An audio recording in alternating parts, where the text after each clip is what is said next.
Hello. How is everybody doing?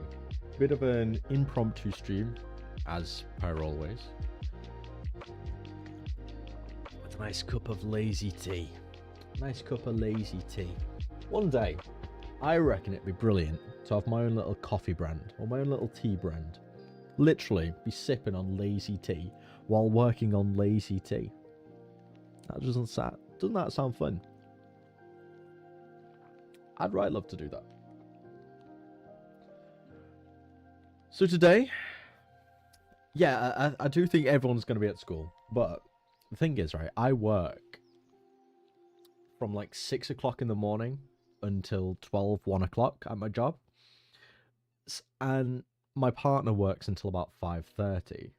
So now's kind of the only time I get to myself to actually like do any work and do the recording, because I do want to prioritize spending time with the missus in the evening. Like every now and again, yeah, I could do a bit of a later stream or let the stream go on a little bit later. But I need to make sure that she's got dinner when she gets home, all that kind of stuff. Make sure she's feeling loved, feeling like I'm a caring partner. So we've got to make that a priority when we can. But it does mean that, yes, after school, people who go to school might only get to tune in for maybe an hour or so at the end. Because most schools finish at 3 o'clock these days, right? It's been a while since I've been to school. It's been about a decade since I've been to school. Is it a decade? How old are you when you finish college, actually? Because I did A levels and then took a gap year.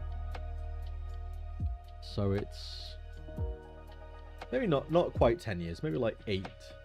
Maybe like 8 years since I've been to school. And we finished at like 3 or 3:30. Don't know if it's any different now though. But yeah, we're going to be doing some level design. Last stream, which was actually yesterday. Look at me, I'm on a roll.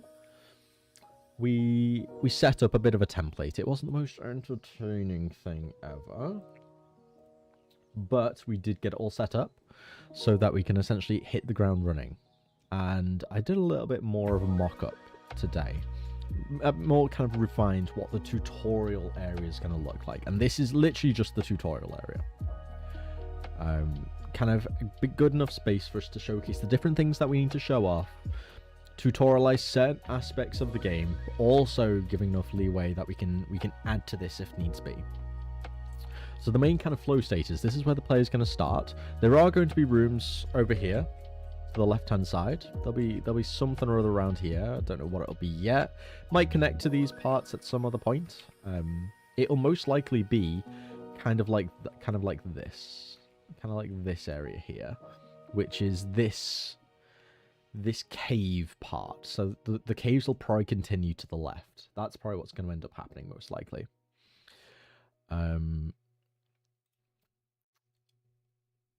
I feel like that's probably the smart thing to do anyway. But for the time being, not going to worry about that, because that's not the essential bit that we're doing right now. The main thing we're going to be looking at doing is just creating the outline for these 4 rooms and get those set up.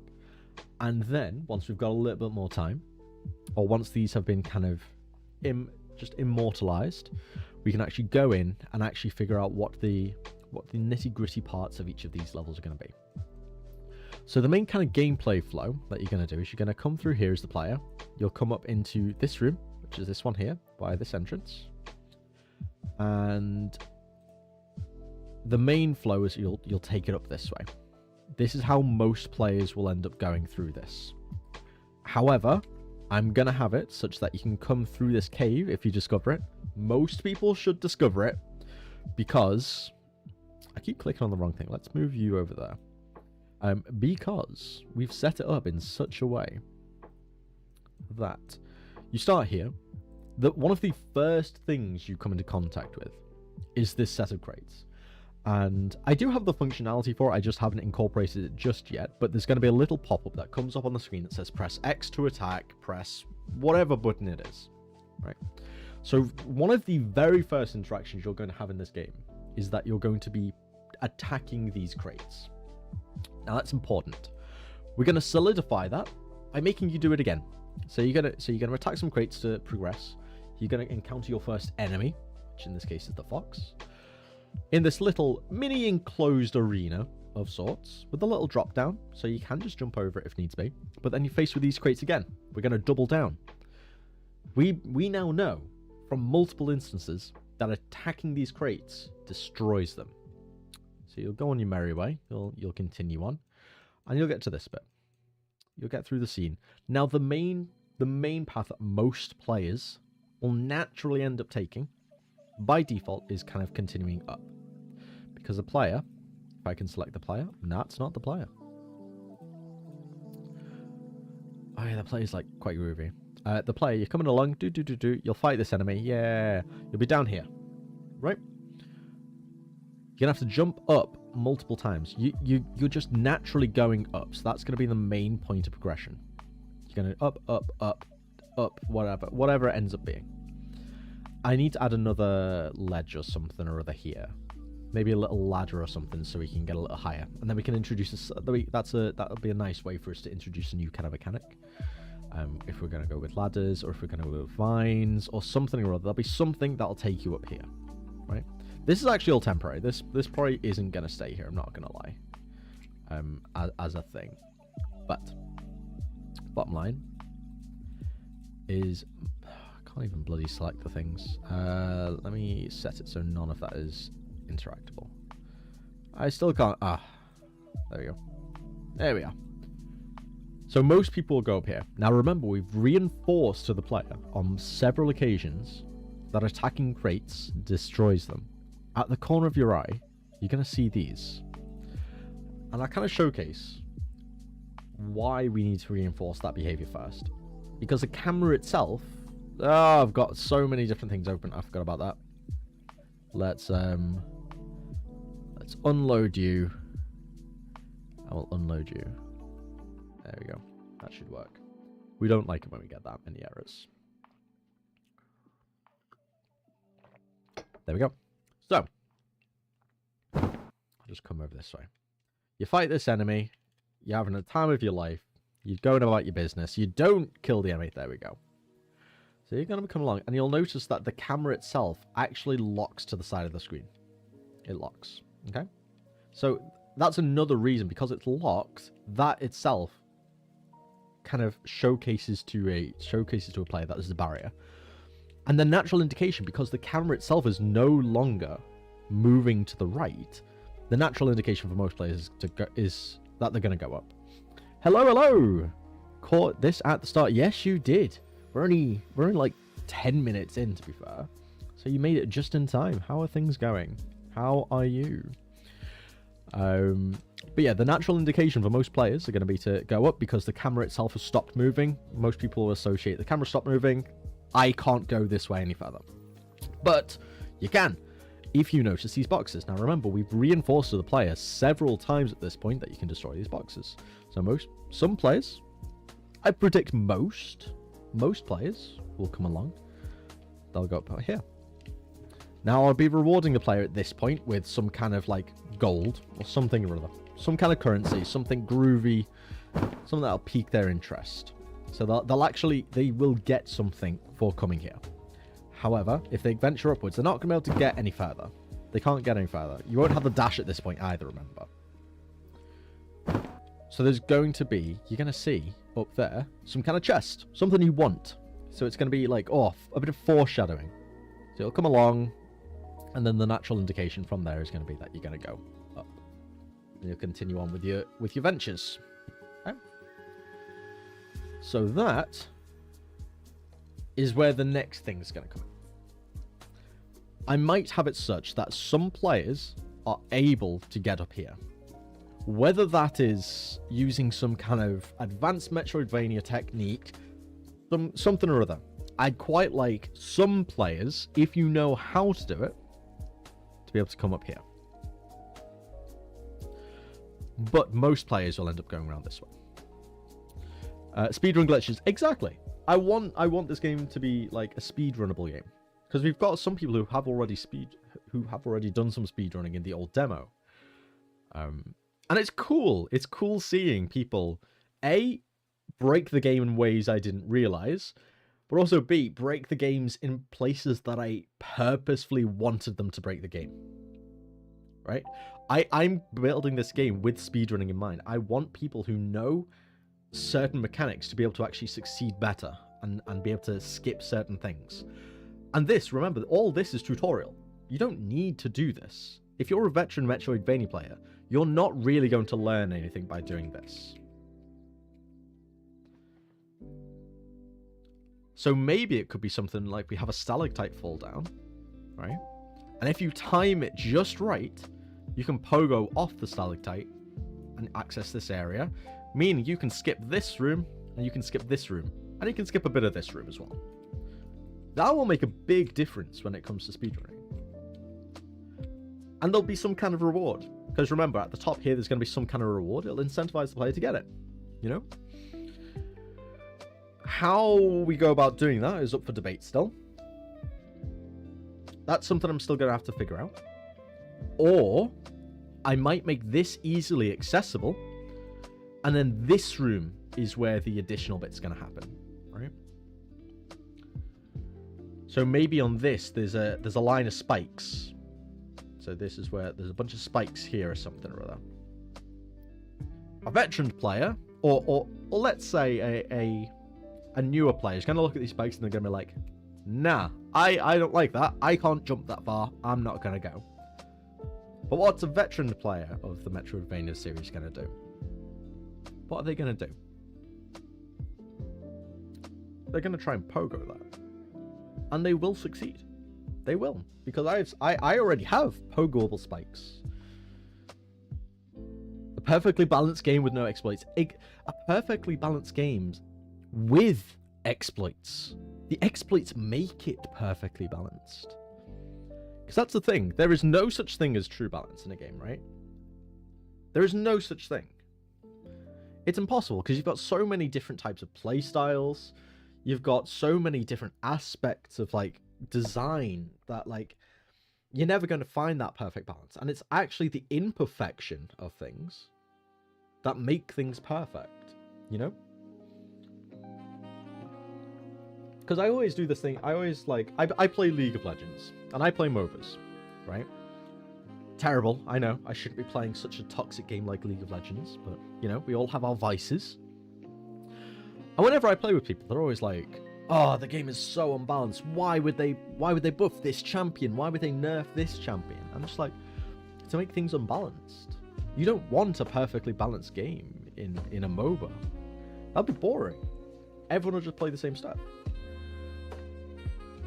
The fact that you are purposefully making an unbalanced game makes it such that people are going to be playing different champions constantly, whatever's strong at any given time. It's going to incentivize different people to try different things and constantly evolving. The game won't go stale because there's always something new happening. There's always a better thing you can do because the meta's constantly changing. You want an unbalanced game. Are you a solo dev or have you got a team? I do have a bit of a team. It's nothing like... The thing is, right, like, we're not like a team, like, kind of thing. I work with some really talented creators. I think that's the way I'd put it. I think it's less of a team and more of a... I'm working with people who can do things better than me. So, for the most part, I'm the main point of contact with the game. I do the programming, I do the design, I'm producing it, all that kind of stuff. The stuff I suck at, I've got some other people to help me with. Which, one of those things is art. I suck at making art from scratch. I can do stuff with it, but I can't do it from scratch. Well, I can, but it takes me A, a very long time, or B, it's just not as good as someone else doing it. So I work with Brendan, PenUSB Mike, and Hannah, and they both do pixel art or some character concepts and that kind of stuff. And then I also work with the Millen brothers, who are two brothers from Argentina, and they compose the music for the game. And later on down the line, they're going to be doing the sound effects as well. Because they are absurdly talented. And they can just, anything that they will do, they will just do it better than I ever could. So, 100%, there's no reason not to use them. It also saves me time. It means I can focus on things like doing the YouTube side of things, which is a big part. Like, the whole marketing of the game is, some would argue, it's more important than the actual game itself, you know? And it's a big time sink. It's one of the reasons I'm doing these live streams. One of the reasons I'm doing all the shorts and the devlogs. It's my way of marketing the game. Given the fact I don't have to do all the art and everything, it means I can work on the game, on the parts of the game that I can succeed best at, and still get time to market the game, make videos, engage with the community, all that kind of stuff. So there's a lot of reasons to get help. Wouldn't they just hear them like in Smash Bros? I've never actually played Smash Bros, I'm not gonna lie. Smash Bros here.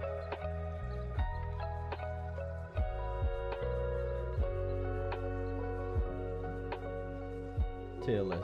Oh, like tier listing things, like what's strong at any given time, kind of thing. I mean, yeah, that happens in most games, but what makes things fun and engaging is the fact that that is constantly changing. Like, you'll always have some champions which are, or some heroes in whatever game you're playing that are stronger than others in some regard, and you'll always have, like, in effect, that kind of trinity. Like, tanks will always beat, like, I don't know, ranged DPS will always beat melee will always beat tanks will always be able to blah blah blah blah blah. You'll always have, like, that rock paper scissors effect, right? And that's always going to be there, and there'll be some champions that just inherently are overly better than others in any given situation, whether that's just the type of abilities they have or anything like that.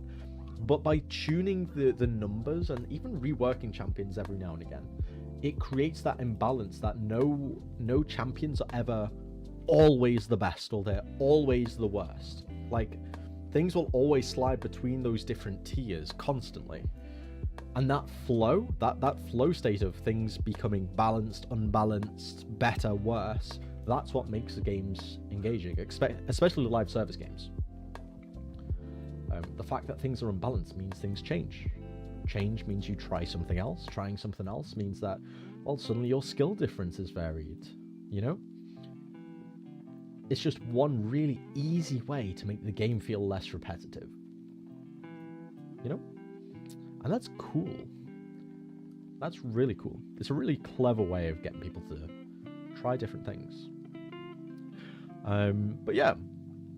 So I'm thinking some kind of spikes here. Veteran players will know that they can pogo this, so they'll be able to get past it. Whereas newer players might just go back and continue around the designed path, I guess. But then if you know what you're able to do here, you're able to skip like a few rooms and just get to the main town easier, which is most likely going to be down here somewhere, you know? Let's put that in there because that's a hidden room. Gotta make sure that everything's in play. Yeah, honestly, it makes me upset when I play PvP games and the mythical item is the same strength as the common item. Yeah, exactly. Like, you want things to feel good. If you get something new and you get something that's, like, meant to be better, it should feel better, you know? Especially in things like, it's especially prevalent in things like MMOs, you know? Like, how sucky does it feel, like, when you've just beaten this raid, right? You've unlocked the legendary Hammer of Sargeras or something like, or the Sword of Sargeras. You've got this really, really powerful weapon. And then, like, 2 seconds later, you're out farming, just a random mob drops a weapon that's better. That feels so bad. So bad. So you want those legendary weapons to be really, really powerful. So at least you'll keep them for a while. So what's the plan for the day? What are you working on currently for the game? So the plan for the day is the same plan we've had for the past few days. Whenever I've tried this. we're going to be doing some level design. And today we are actually getting through some of this, okay? So this is essentially the idea I've got for the starting area. This is the small area, kind of like in Hollow Knight. Did I get the interactive map here? Yes. So here we've got the Hollow Knight interactive map, which is essentially just a map of hollowness that you can see everything. This is essentially what we're making today. This tiny little area, which just introduces the player to certain mechanics and just gets them to the first bit. It's something that you're never really going to go over again, but it's something that realistically won't change all that much. Because if we're thinking in the context of the entire game, I need to plan most of this out before I go kind of really deep and get everything sorted, right? I need to make sure I know what the different areas are going to look like, generally speaking, what the different mechanics are going to be in those different zones. But the tutorial area, that's not really going to change. I know that that is going to happen in the forest, and I can just keep going over little bits like that. So it's easy enough, you know? So this is something that I can definitely finalize, quote unquote. And no matter how much the rest of the game changes, functionally, this will stay the same. By the way, Bugsy, I wanted to apologize. Why would you need to apologize? As far as I'm aware, you've done nothing wrong. What's going on? Boo. Owen, hello, hello, hello. How are you? Almost feels like it's been a while. It's been a while since we've spoke. Messaged you like yesterday. I haven't actually replied to you, actually. That's a lie. I did reply to you, but I went to the theater. I went to the theater with Mrs. and we went to watch. We went to watch White Christmas, and there was no internet, so all the messages I sent to you like didn't go through and then deleted. And I'm not gonna lie, I'd sent a lot, so I kind of couldn't be bothered to write them all again. But I was going to get back to you again at some point, I promise.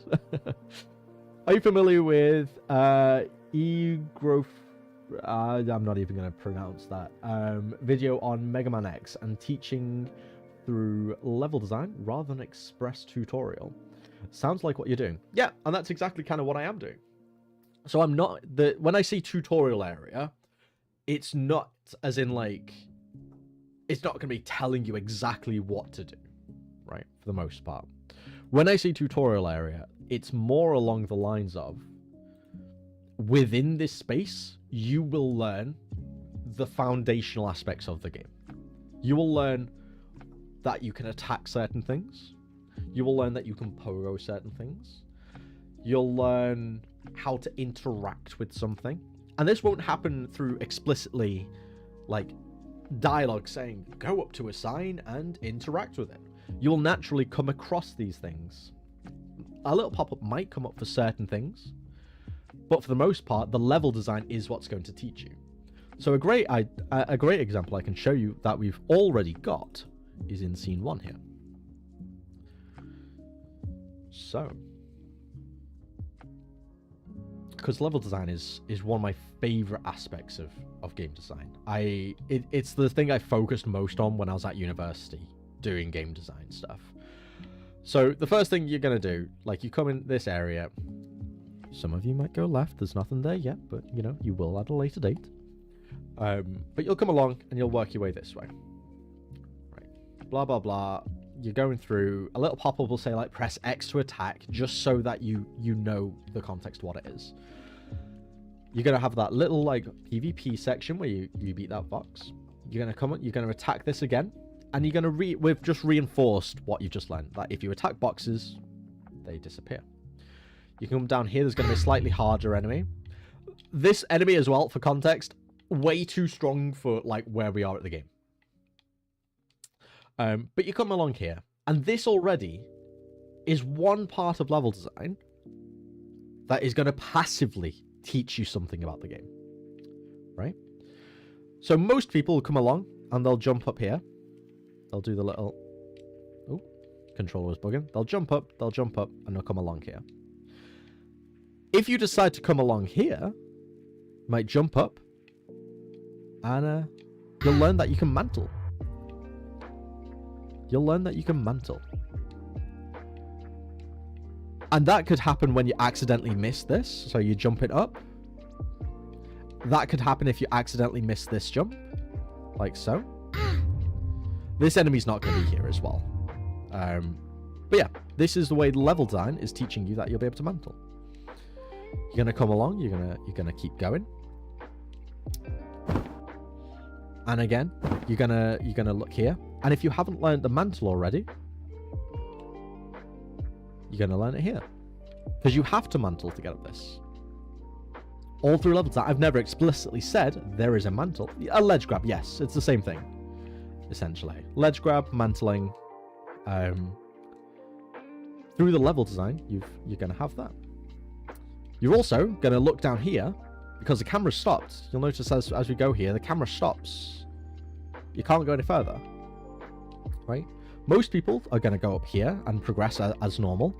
But remember, we've already taught the player inherently through the level design that if you attack boxes, they disappear. So at the corner of your eye, you're going to see these boxes down here, and you're going to attack them.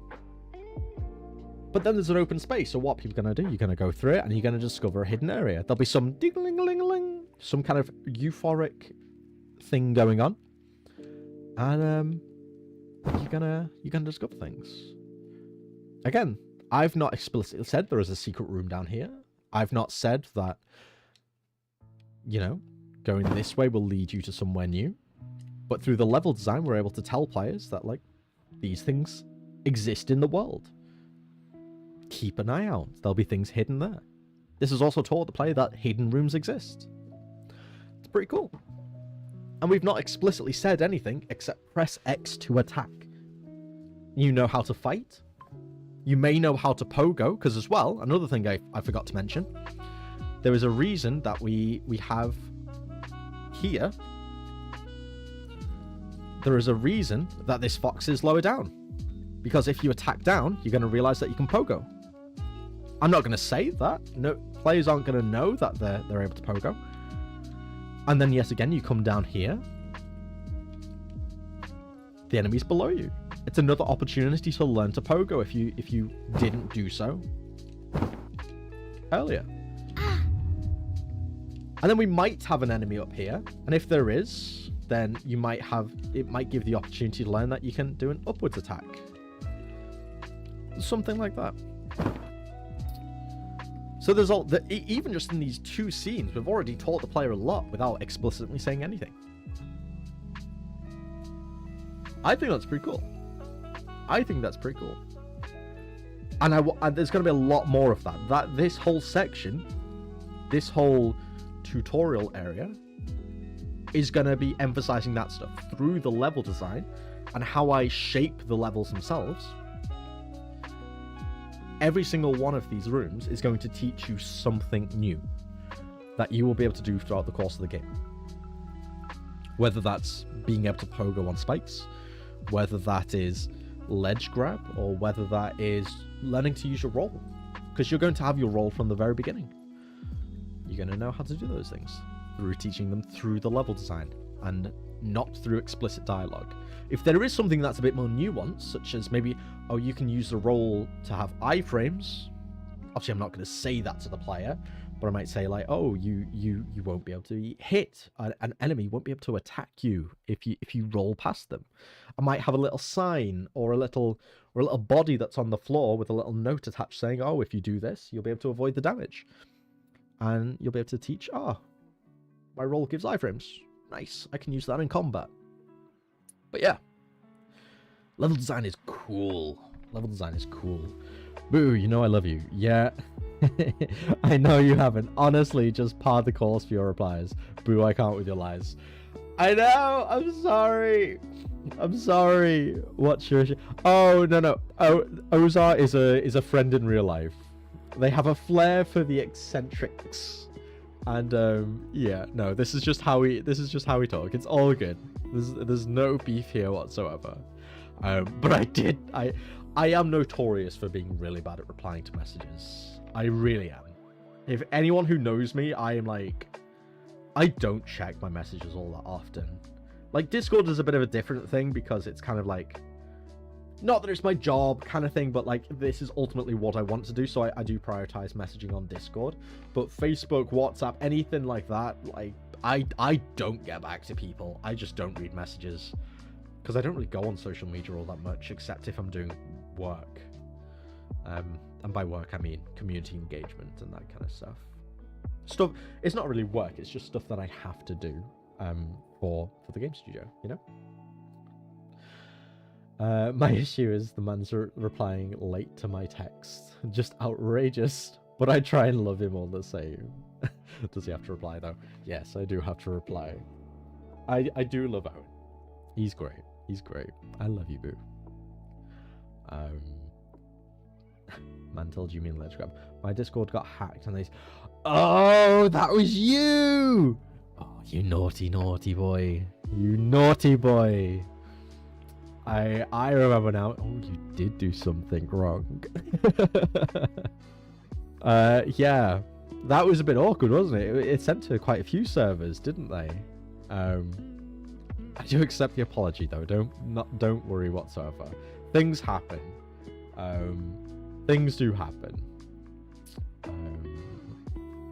Yeah, if you want back in the server, if you want back in the server, activate two-factor authentication, my man. Like, we don't want that happening again, because we do what it's a child-friendly server.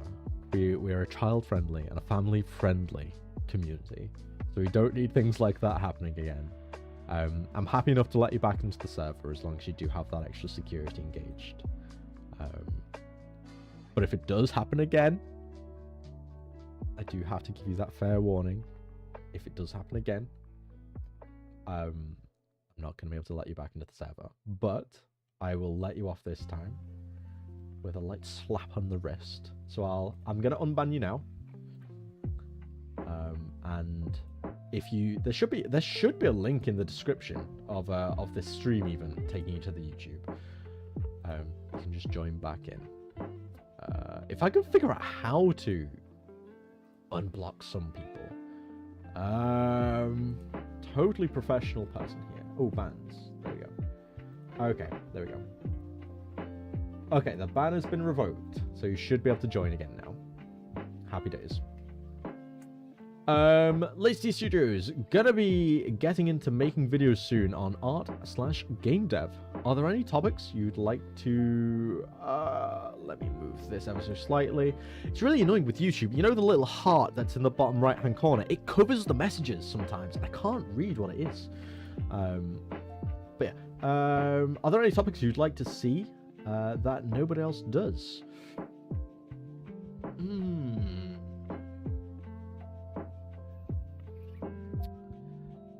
See, the thing with YouTube and the thing with game dev generally and this kind of creative space is there are no real original ideas anymore, you know, especially when it comes to art and all that kind of stuff. With AI being quite prevalent, anyone can make anything, so it's hard to have that one thing that's like your unique selling point in a way, because nothing is original.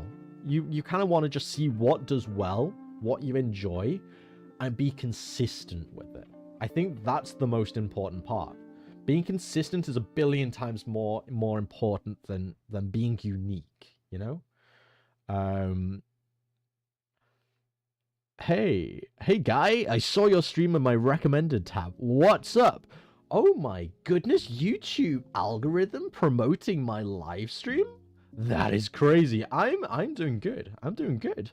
We're having a nice little chat. We're all being friendly.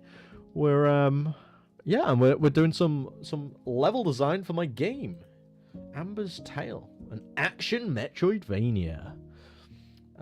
Yeah, so we're basically plotting out what we're gonna be doing for the tutorial area. And then we're gonna be showcasing my workflow in the next hopefully in the next couple minutes, if I don't get distracted again. Ah, getting all those hearts in there. Look at that. Let's put some hearts in. Aww. I love you guys too. Aww. But yeah, we're kind of going through, and I'll be showcasing my workflow for creating levels that look like these, which are the levels for my game. Happy days. And it's a really quick turnaround for these kind of things as well. It's it's a really quick turnaround because one of the things I really wanted to emphasize when doing all my level design was making sure that it was something that I could easily not only create but also modify later on down the line. So even things like most 2D games, or at least games like this, would say, for example, these bushes here. If I actually make these movable, you'd end up having to create the asset itself and add the shading manually, such that it'll fade in. But I've got this little trick with my lighting system, so I don't have to do any of that at all. I can just move this around, this light, which is a sprite light, and it automatically does that fading for me. Happy days. So it's little tricks like that I'm going to be showcasing with different level design strategies as well, because it is the thing that I focused on most in my degree, level design, and it's the thing I find most interesting. So I'll be sharing a bit of what I know. I'm by no means an expert, but I think I know maybe a little bit more than the average Joe. But yeah, that's the plan. Yeah, YouTube recommends me a lot of 10 view videos and streams for some reason, but I'm not complaining. To be fair, some of the 10 view streams, some of the smaller streamers, can be some of the most entertaining ones. Because I don't know about anyone else, but I actually prefer being in a stream with a smaller number of viewers. Not only just as a content creator myself, but when I'm in a stream as well, because you actually get to engage with the person directly a bit more. When you're in there with several hundreds or thousands of people, you're not really going to get listened unless you do a big donation and all that kind of stuff. Whereas you're actually able to engage with people a lot easier. You're able to have those open conversations. You can get to know people, which is awesome. I actually prefer it so much more. I've always said, obviously, it's kind of like two sides of the same coin. I want to be successful at YouTube, and ultimately that would mean later on down the line streaming to a lot more people, which is great because it means that YouTube is promoting me more and being successful. What I'm doing is entertaining to some degree, or at least provide some kind of value. But on the flip side, it means that I also get to lose a bit of that engagement in a way. You're able to, it's quantity versus intimacy. It's going to be a very tricky thing to do, because it's these streams are definitely something I'm going to be sticking with going forward, unless something in my life changes with regards to the hours I work or anything like that. At the very least, doing live streams is something I do want to stick to.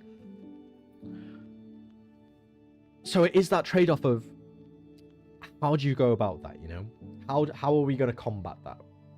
And it's something we'll take on that hurdle when it comes. But it's something I want to have to figure out, because I obviously want the channel to succeed. But it's we'll see. Maybe we won't even have to worry about any of this. Maybe I'm eternally gonna have 10 viewers, and you know what? That's fine with me too. Still. Because this is just a great way to document my journey. And it's awesome. I love it. The hearts help with the algorithm. It counts as engagement. Oh, hearts in the chat, everyone. Come on, hearts in the chat. Ooh, we spam that. Yes. Yes, we do. Yeah, big streams overwhelm me somewhat, I agree with. Yeah. I don't know. I can't really watch big streams anymore. Because I also just can't keep up with the chat. Have you ever tried just reading the chat? At all? In a big stream? How they keep up with that, I have no idea. None. Also, this game you're making looks really cool. I only know how to do basic stuff in Unity, mostly convert models to VR chat. Thank you very much. I appreciate that. Yeah, it's been a bit of a journey creating this game. I actually recently did a bit of an overhaul, so it actually used to look very, very different. Instagram. In fact, actually, do I have the demo downloaded somewhere? Could I play the old demo for you guys really quickly? Game demo. That is empty. Tell you what, I do definitely have it on my drive, so I'm gonna download that real quick, and I can show you what the old game used to look like. Different. Very, very different. But you'll also get to see the boss. The boss still works. Everything in the with regards to the boss actually is complete. Nothing's changed. So you'll be able to see what the first boss in the game is going to look like.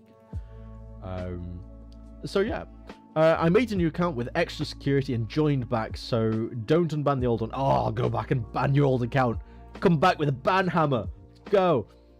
To be fair, actually, I think you'd have to rejoin anyway because it automatically kicks you when you ban, and if you're not on that old server anymore, it should be fine. But yeah, fair enough. What's your new name on Discord, just so I can... Have you already joined again? Is it? Yeah, let me know what your new name is, so I know it's you going forward. Generally speaking, because I like to know who's who in my chat. There's a lot of people on YouTube and the Discord have different names and things, and it can be a bit tricky to figure out who's who. In terms of marketing, I've been doing deep dives into big YouTube creators and business professionals like Film Booth and Alex Hormozy. Yeah, and honestly, I think you're doing the right thing. There isn't... Yeah, I think that if there's going to be any advice I can give you, plan things and literally just be consistent. It's what I did with my Instagram. It's what I've started doing with YouTube to some extent. I definitely need to work on it a lot more. But whenever I've worked with other people and other kind of smaller businesses and entrepreneurs in growing their social media presence, the biggest tip I can give you is just be consistent. It doesn't matter if that means posting once a month or if that means posting once a day or once a week. As long as you're consistently doing that and you have that rota, you will grow. And especially if you're passionate about what you're doing and you're enjoying what you're doing, people will see that and they will engage and they will go with you. And that is the important part. Just be consistent. You don't have to be anything special. You don't have to be unique. You don't have to have some unique twist to anything. Don't get me wrong, those can help if you find one.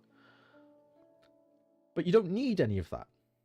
And it's really hard to find that these days with just how many people are online. So just be consistent and you'll get there, man. You will. It'll happen. I believe in you. I believe in you.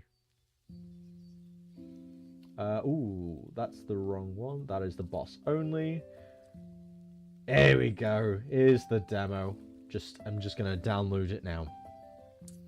Diddle-diddle-diddle-diddle-doo. Woo! Okay. Woo indeed. Hello. How are you doing? How are things? We're gonna be I say this every time. We're gonna be doing all this level design. Yeah, it's gonna be great. And then we get sidetracked. The ADHD is kicking in. I'm like, ooh, demo. Let me show you what the game used to look like. But woo is definitely the response. I mean, it's awesome that you improved while making the game improving is awesome. It's better to improve mid-making than finishing and not really liking what you made. But sometimes you might be stuck in that infinite updating loop. Exactly. And that's why, because originally the game started out as a university project. That's where Amber Sail started. It was never going to be something that I was going to commercially make or anything like that. And it just kind of spiraled from there. I ended up incorporating it into like 5 of my different final year modules. So I ended up making a complete and working demo for the game. But then after university finished, I was like, okay, I kind of want to take this a bit more seriously. I was no longer confined to the brief that I was set at university, which did restrict certain things, and it did restrict the scale at which I'd be able to make the game.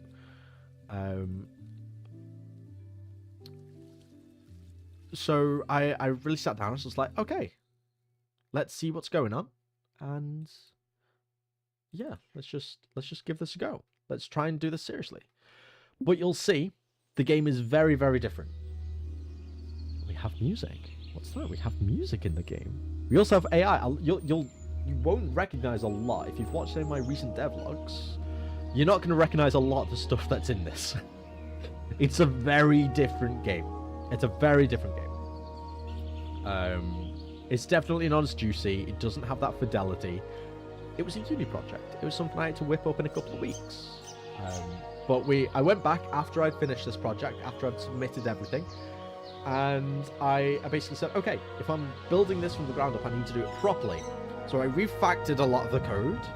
I basically went through a complete overhaul of how I wanted the graphics to appear. And yeah, started from scratch. And we're at that point now where we're building it from the ground up. But the foundation is so much stronger now. The music is maybe a little loud. Can fix that? Yes, not a problem. I'll just lower that down for you now. Lower it down like that. Is that... That should be a little bit better for you. Yeah?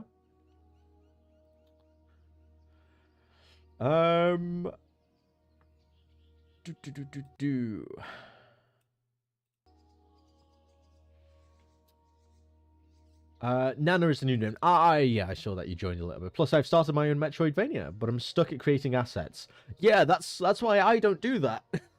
That's why I don't create the assets. I work with some incredible other artists, Hannah and PenUSB Mike. You can check their links in some of my previous devlogs. Absolutely, along with the Millen brothers, who actually wrote this music and wrote all the music for this game that you'll hear in the background. Make sure to check them out because they are phenomenal creators. And if you need a bit of that help, it's always worth reaching out. They might be able to do some, might help you out, you know? Worth reaching out. Woo or uru? Don't make me do an uru, because I will. I can do a great uru voice, and I'm not afraid to bring it out. I will. I can do the cute uru. And with this mic, it would feel personal. It may just send shivers down your spine. Can you drop the link to the demo? I am apprehensive to do that. I might do. The issue with that is it's not an accurate representation of what the game is anymore. So I don't necessarily want to, because this isn't Amber's Tale, and I don't want this to be what people pick up and think, oh, this is the game that people are making. Because comparatively to what I'm currently working on, it's nowhere near as polished or as good in my personal opinion. And I don't want this to be the representation that's out there anymore. As soon as a lot of the stuff that's in this, like the boss, I can easily kind of more or less drag and drop into the new game. And once I have a little bit more of the game made, I will create a brand new demo.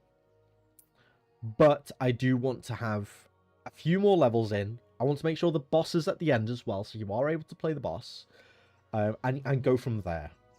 I think that's gonna be the way I do it. It'll probably be in a couple of months, but if enough people would just want to play this in their own time, I mean, does anyone else want to play it? I don't even know. But if enough people in the community want to give it a go, I may just put it up. But we'll have to wait and see if there's enough kind of desire for it. But if I do, it'll just be within the community. I think. I don't think I'll share it all that much with that many other people.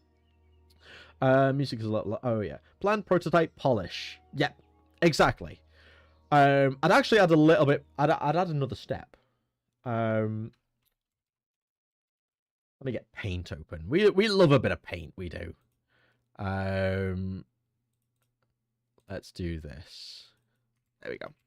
So plan is always the beginning step. Always the beginning step. You plan. You prototype. Prototype. Or whatever. It's not spelt right. Whatever. Okay? You're then going to test. You're going to test it. Because not everything that you make is going to be good. Most of the first things you make are going to be bad.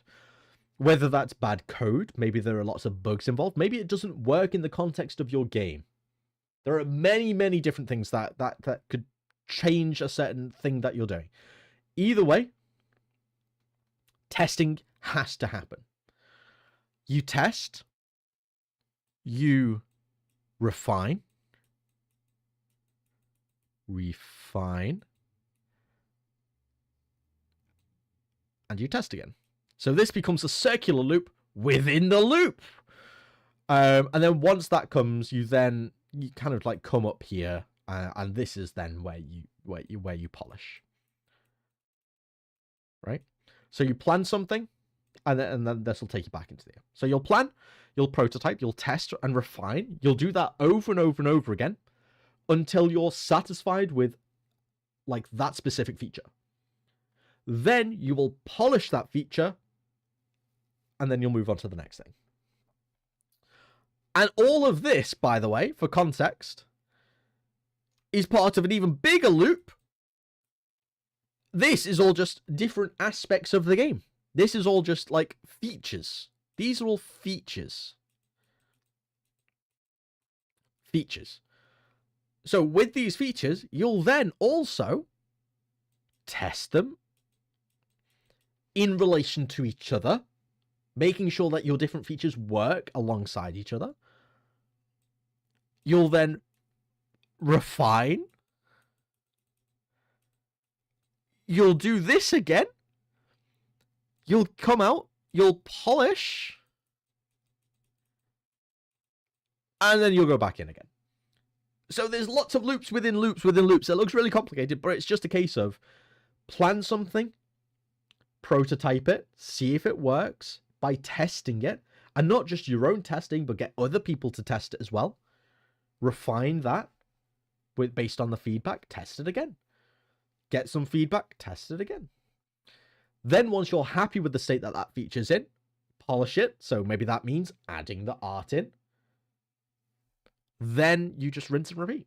You make lots of, and once you've tested enough features and you've brought them all together, you've tested that they all work together, at that point you've kind of just got a game, you know? You kind of just accidentally got a game. But this bit right here, the test and refine loop, the test, right, let me bring this over here a little bit more. The test into refine, this loop is the most important part of game development. Test everything you do. Test everything. Test it with other people. Make sure that other people actually do what you want it to do, right? If you've got a lever that you switch to open a door, make sure that people will actually hit the lever. Some people might just go and sit on it. Some people might like stare at it intently and wonder why it's not doing anything and just contemplate life. You need to make sure that your lever looks like a lever and people are going to actually hit the lever. Test it with other people. Make sure that it looks like it is what it is and that people will do things. So yeah, do that. Test things. Even if it's not reflective of the game, posting the demo at this point can generate interest. The thing is, it's technically already done that, right? It's technically already done that, because when I first launched the Kickstarter last year, that was me generating the interest, and it kind of just died off. The reason I took it back, the reason I withdrew the access to it at that point was more just a case of it was no longer an accurate representation of what I did. So I don't want to kind of give people an old version of something that it doesn't work anymore. And it's not going to generate any additional interest because most people have already played the game. And any new people that have maybe joined the community or joined the live streams and that kind of stuff, if they play this, it might leave them with a negative impression compared to maybe just waiting a little bit more, not playing a demo at all, and getting to play it once it's at a point where I'm happy with it and it does accurately represent the game. But let's give it a go. Let's give the game a little bit of a play. I mean, if you make the demo and you reach a random goal, I read that completely wrong. I mean, if you make a new demo and you reach a random goal, you can release the old one. True. What I probably would do is I'll probably just associate the old demo, like, once I've got the new one, I'll release the old one as well with a TLDR of, like, this is the old version, the new one's here, and I'll probably just add something to this, which is basically an extra button, which is like, yo, check out the new demo, or something like that. You're exactly right. Once the new demo is there, I'd be happy enough to release this one as well, because I have an accurately representing one also available. So, yeah. This would become available at some point. Just when and how I want to do that is going to be a different story. I'll be back. Oh my god, Paint did add layers. That's insane. Yeah, we add layers with the Paint. Just call me Software Pirate, because I'm stealing content ideas with Paint. Hell yeah. Look at all this. We made this. We made this in Paint. Oh, I forgot to publish as well. Need a version of test that starts with P for alliteration. Oh, I forgot to publish as well. Oh, publish. Yeah, true. Need a version of test that starts with P for P. What rhymes, or what word starts with the letter P that means to test? Playtest. Playtest. There you go. Now you can have your alliteration. Playtest. Big brain. Big brain. I tend to count testing as part of prototyping. Yeah, see, the thing is, most people wouldn't. Yeah, Software Pirate, not to be confused with Pirate Software. No, not at all. I'm technically doing both. You know? I'm pirating I'm pirating their content creation strategies of Pirate Software. Crazy. I got a teamish though, but I'm the only artist. Fair enough. You've got a lot of work to do then. Because the art is a big part of it. There's a lot to do with the art. Yeah. I mean, I guess it depends what kind of people you've got in your team as well. Like, have you got a designer? Have you got a programmer? Like, who's involved with this? Changes a lot. But yeah, let's jump into the old demo. Let's give this a go. And yeah. You'll be able to see what the game used to look like. Bit different. We've got this issue on the screen. You can see it's a bit jittery. That's no longer a thing. I think I got rid of that, which is good. Yeah, we have sound effects. The game looks a little bit different. The camera doesn't have all this magic going with it. The attack is a little bit less juicy. We have no pause menu.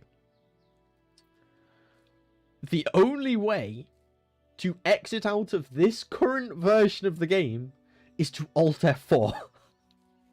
I didn't have time to add in a quit button to my old demo. Yet another reason I shouldn't be releasing this. We also don't have a role.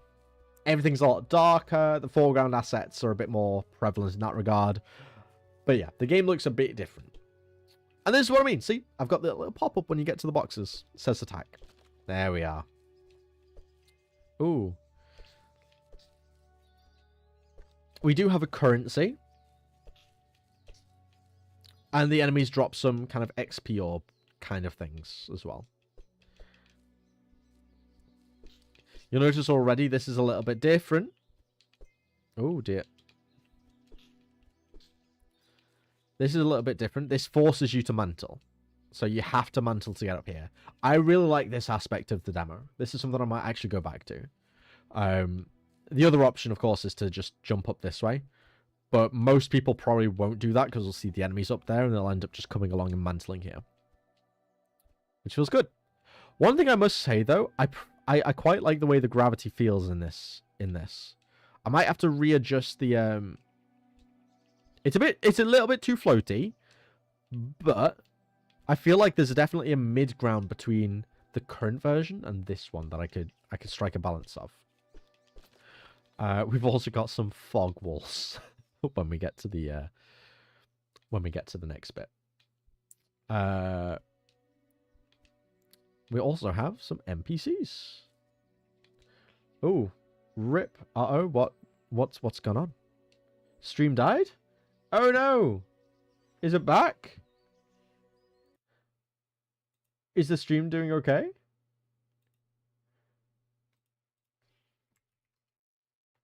The stream seems fine. It's back. Oh, okay. Oh, it can't scare me like that. To be fair, my internet isn't the best. So there is the chance that like things might drop every now and again. It's fine for me. Is everything okay now for everyone else? Where are we at? Before we move on, I want to make sure that everyone's okay.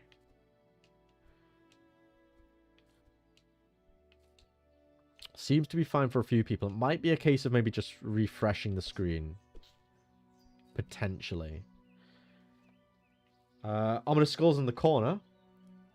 Is that where the stream went to die? It might just be. It might just be. Yeah, we do have some Ominous Skulls. There's a little there's a nod to Hollow Knight here as well.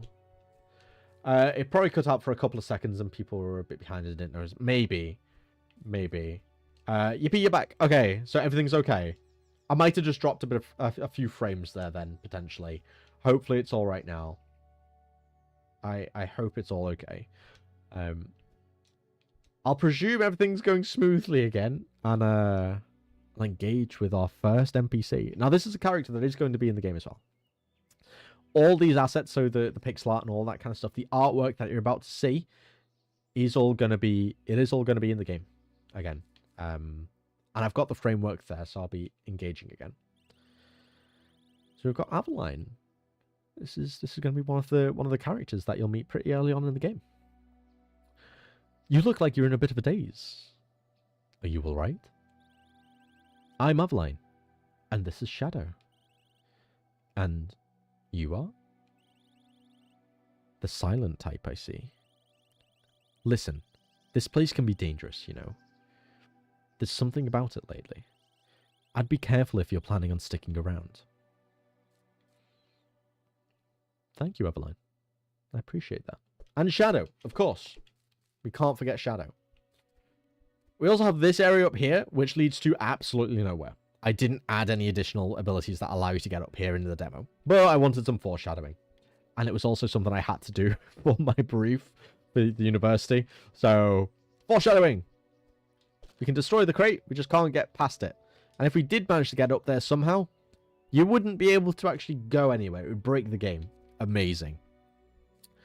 But yeah, we'll come down here, and we've got this little skull cave with a harder enemy. It's optional, because it's harder, because it charges at you. But we got some astral residue. And a little nod to Hollow Knight here. With the little skull. With the two horns like Hollow Knight. Because this is a Metroidvania after all.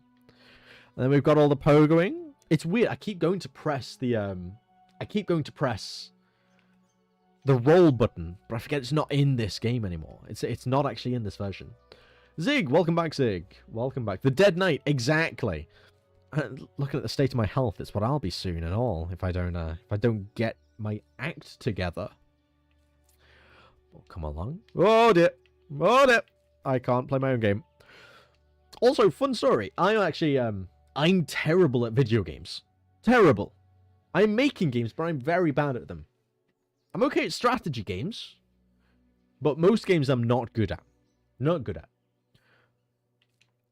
So I will fail a lot at playing my own game. But I have got the boss down. Or I did. We'll see if that still holds up. Heal. Hold B to spend some astral residue and heal your wounds. Now, one really cool thing that I did incorporate into the old demo that isn't showing here anymore. Damn it. Basically, if you switch like input type, so if you go from the controller over to keyboard and mouse, it usually updates the control buttons automatically. This might be the one version of the game that does that basically didn't fix that issue. But we'll come along here. Now we're offered a choice. We also have our heal, so we can heal. Very basic, because I didn't have a heal animation. Go us. but you spend some of your residue to heal up. Happy days. So we'll come through this way. Now, this is what I mean with the new little hidden area. So up here, right now, we have no way to get across there. There's no way our jump can get us there, you know? Exhibit that. I'll probably have something like this in this area here, that'll reward the more veteran players. Because I know, if I was competent at my own game,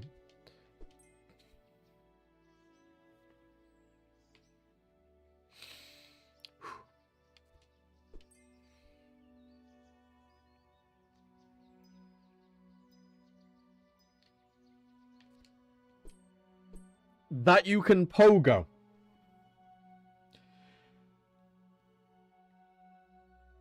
I'm good at games. I promise. I'm not going to be able to beat... Honestly, do you know what one of the biggest issues for me is going to be when developing Amber's Tale? The fact that I'm probably not going to be able to beat my own bosses that I make. I'm not going to be able to beat the bosses I make. I'm going to have to get loads of other people in to playtest them to make sure they're actually balanced, because I'm going to suck at playtesting my own game when it comes to a certain level of difficulty. But we've got this. Let's get some astral resin. Apparently, I'm going to need it so I can actually heal through the rest of the game. Blimey. Oh, I have to go back now. That was close. I've heard it said that a boss is balanced once you, the dev, can beat them without taking damage. I have actually done that with this boss. And this boss, of course the enemy was there. Of course they were. We've got some little water bits here, which are basically the spikes, but you can't poke them. Happy days. I was really quite happy with how this water turned out. It's going to end up looking a bit different, though, in the next game. I'm going to be using springs, so you can actually engage with the water. It'll send ripples and stuff. I've got some... I've done a little bit of testing in that regard. And it should be pretty cool. You'll also notice whenever I enter a new scene, the camera, like, pans up. Or it moves ever so slightly. That's no longer an issue. That was a massive foundational bug with my old code for the camera system. Another reason that I ended up just refactoring everything. There was just so many little things that were like shortcuts or I did in actually making this that like just didn't work in the context of the game. But yeah, to continue with what I was saying earlier, I did at one point beat this boss without taking damage. Granted, I tested it and played against it a lot. A lot. I've probably faced this boss that I've made thousands of times. I've got it down. But it has been a little bit since I've played it, so we'll see if that's still the case. And I should be able to show you another thing, actually, in a second. So, there's an enemy here. And you can see this little arrow, it's pointing up there. There's a little corrupt. Up there is where the boss is, right? So typically you need the dash to allow you to actually jump up. But I left this bird here on purpose. So if you timed it just right... Yeah! Typically what you'd do is you'd pogo off it and you can jump up here. But you can skip straight to the boss. And this is a checkpoint. So you're able to just kind of like... If I die now to the boss, it'll spawn me back here. So yeah. Now, I'll leave this one up to you guys in the chat. What do you want me to do right now? Do you want me to showcase the rest of the demo first, and then go against the boss? Or do you want me to have a quick go at the boss first, right now? What do you want? Do you want me to explore a little bit more? Or do you want me to face the boss head on right now? Up to you. It's up to you in the chat. So we've got one vote for boss already. One entire vote. Oh, we've got 2 votes for the boss. We've got 3 votes for the boss. Face him head on. Is this what we're wanting? Are you sure? Are you sure? Because if I beat him, there's no going back. I actually can't come back after this. I'd have to start over. If I die, I can explore the rest of everything. But if I beat the boss first time, it's an unlikely event, but it could happen. We'd have to restart the whole demo, which, don't get me wrong, won't take that much, but still. I feel like that's the general consensus. You seem passionate about your game and streaming. That's cool. I rarely see small streamers actually talk a lot. I could talk for England, honestly. Literally anything that is just the verbal diarrhea that you're getting from me right now is literally just stuff that I would say in my own head anyway. Like, I am constantly pinging in my head. I just talk to myself. I've got, like, multiple internal monologues going on constantly. I'm just vocalizing half of them right now. That's all it is. Plus, I just like chatting to people. It helps that we do have quite, like, a few people in the chat that actually are talking, like yourself, which is awesome. But that helps because I can just spin off some things. And I can waffle on for ages. Absolutely waffle on. Which is a good and bad thing. Good in the way that, like, I guess I can be entertaining. I can do the streamer. I can do the streams. But at the same time, it means ultimately I was meant to do some level design. I'm not doing that right now because I'm talking and I got sidetracked and we're here now. But we try. We try. But thank you very much. That's so kind of you to say. I really appreciate that. It sounds like you want to see me take the boss. It sounds like you want me to see the boss. Do the boss. If you beat it, you can go back to level design. So if I beat the boss, I have to go back to level design. If I don't beat the boss, I have to... Well, yeah, what's the challenge here? If I don't beat the boss on the first attempt, what would you like from me? What is going to happen? If I beat the boss, I get to continue streaming, do a bit of level design, go from there. If I don't beat the boss in the first instance, what should the punishment be? And while they're doing that, I'm going to heal up. If you don't beat him, continue exploring the demo. You need to start stripping if you lose. No. No. You have to say Umu. Oh my... That's actually pretty good. It's a pretty good one. Not the stripping. We can't be doing that. You don't need to see that. I second the Uru. So if I beat the boss, I get to continue on with my level design and or explore the rest of the demo. We'll see what you guys want. I'll leave that up to you if you want to see more of the rest of the demo or if you want me to continue with level design. But if I don't beat the boss on the first instance, I have to, in the best e-girl voice I can, be the best waifu and say Ubu deep into the microphone. Like, I have to ASMR this. There's a lot on the line. There's a lot on the line. I'd be lying if I didn't say I was concerned. I'm very concerned. Because that would be on the internet forever. Forever.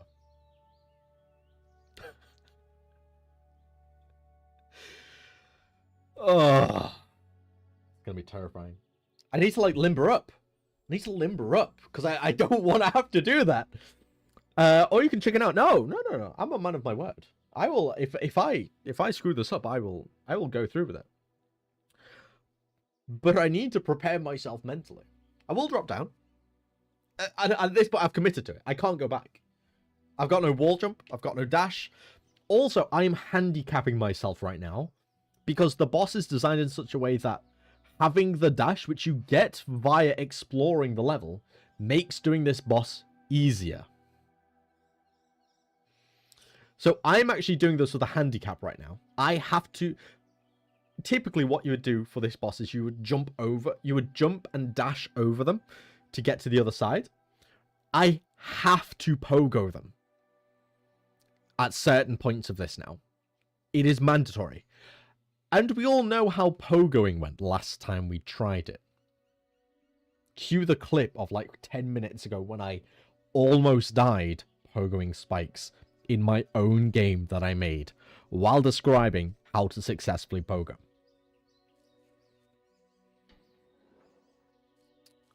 But here's the boss. Well, at least it'll give you a pogo practice with incentive. Get those vocal cords ready. Oh dear. Oh dear. Okay. There is also some there's boss music as well, which is pretty cool. So you get to hear something different. I think it should skip to the new boss music. I'm pretty sure, unless this is an old version that bugs out.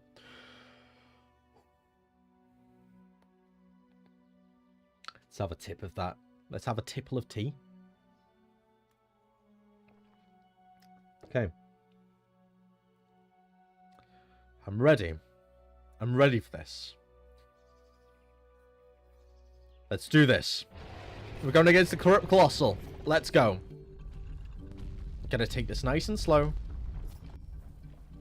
There we go.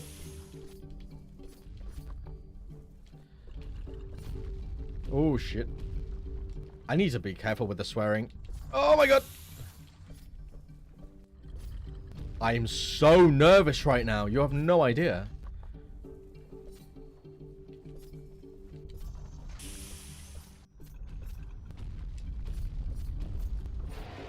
Okay, we're on to phase 2. We're on to phase 2. We're on to phase 2. This is the hard bit. Okay, I'm missing the... Oh dear, straight into the blast. That could have gone badly. That could have gone very badly. Okay, we'll wait for that ability to be drawn out. Get a couple hits in. Jump over them. Okay. This bit is the hard bit. There we go.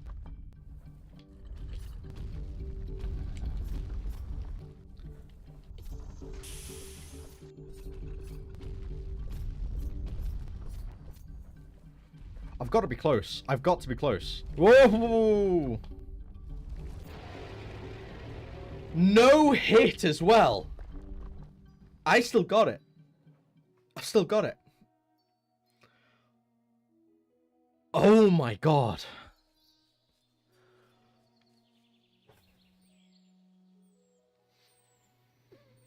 My heart was racing throughout that whole encounter. But yeah. We know the boss is now balanced because the dev did it with no hit. And no ooh for you. You are a pro gamer after all. No, that's just a ridiculous amount of practice on this boss. Oh my goodness. That was scary. That was scary. Oh. Just don't get hit easy. Apparently so. Yeah, if I remember correctly, when I did the play tests, I think on average it took 10 to 15 attempts for most players to beat the boss. And that was on average. Yeah, 10 to 15 attempts. It was one of those bosses that, like, players initially struggled against, especially when you got to that phase 2 with that bounce. Especially if you didn't have the dash. But once you know the attack pattern, and once you beat it the first time, you don't typically lose to it again, because it's very telegraphed. But yeah, sound design for the boss is really nice and crunchy. Thank you very much. That's something I actually spent a lot of time on, especially with those kind of like punches and the smoke effects coming up. Yeah, it's something I definitely really wanted to really get. The bosses I want to feel really impactful, be a very big part of this game. Now you just have to wait for the boss to be in the new visual look, so it'll be nice and bright and all that kind of stuff. We'll have the bloom effects on various things. Maybe we'll have some particle effects coming off. But yeah, I think the new environment will suit this boss a lot more as well, for sure. Since you were asking for interact ideas, what about the signposts in unreachable areas that congratulate speedrunners if they find them before acquired? Item has been flagged as acquired. That's a really cool idea. Just having a bit of a nod to speedrunners in that kind of stuff. It doesn't have to be any sign or anything like that. It could just be like a little nod. Kind of like, what I'm going to do is I'm actually just going to Alt F4 this. Just so the music's not looping. We'll get some lo-fi back again, because it can get quite annoying when it just loops the same song over and over again. We'll increase this up, and I'll just raise the volume back up on the stream. Just let me know if the music's a bit too loud for you. Yeah, I really like that. I don't know if you if any of you seen the Crow Swan demo. Let me see if I can find a video. We'll get Relia's play of it. Relia Crow Swan, because they actually did a bit of a nod to Relia in it, which was pretty cool. Which is pretty damn cool. It's like that. I just need to find the exact part at which it happens. I think it's a little bit earlier on. So we've got the... Oh, here it is. Yeah, I'll just load this up. Scythe. Our main weapons in there. So yeah, Relia is one of the... It's a pretty big Hollow Knight streamer. This guy right here. I've been in a chat with this guy. Epic, awesome guy, and he streamed Amber's Tale when I was doing the Kickstarter. It was really cool of him. So yeah, absolutely awesome guy. But they like to go left, and the devs of Crow Swan put this in. This one would say Relia always goes left. Yo, how hype is that? That's pretty cool. That's pretty cool. We got our own Easter egg. Exactly, he got his own Easter egg. He got their own Easter egg. That is awesome. Doing something like that for speedrunners, I think it'd be pretty epic. I think that'd be pretty epic. I really like that idea. That's going on my board. That's going on my notes board.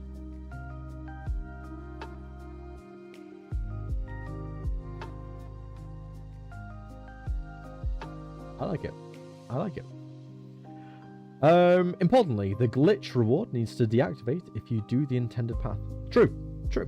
So I might throw in a little, like, maybe not an achievement, because I do want any achievements I want to be available to be unlocked by anyone. For the most part, I don't want to have to. Unless it's like alternative endings, I don't want certain achievements in the game that are only obtainable if you do very specific things like that. However, having some kind of like little item or even just a nod, like a little sign or a little corpse or something there, that just gives a nod to speedrunners if you do cross it. Or maybe an NPC could just pop up and be like, "Hey, you're doing that quickly," you know? Or just a voice line, something like that. Something like that could be really cool. I really like that idea. I wonder why a bunch of Metroidvanias have the main character wearing a cloak. Is it because it's easier to draw? Yes. I think there's multiple reasons behind it.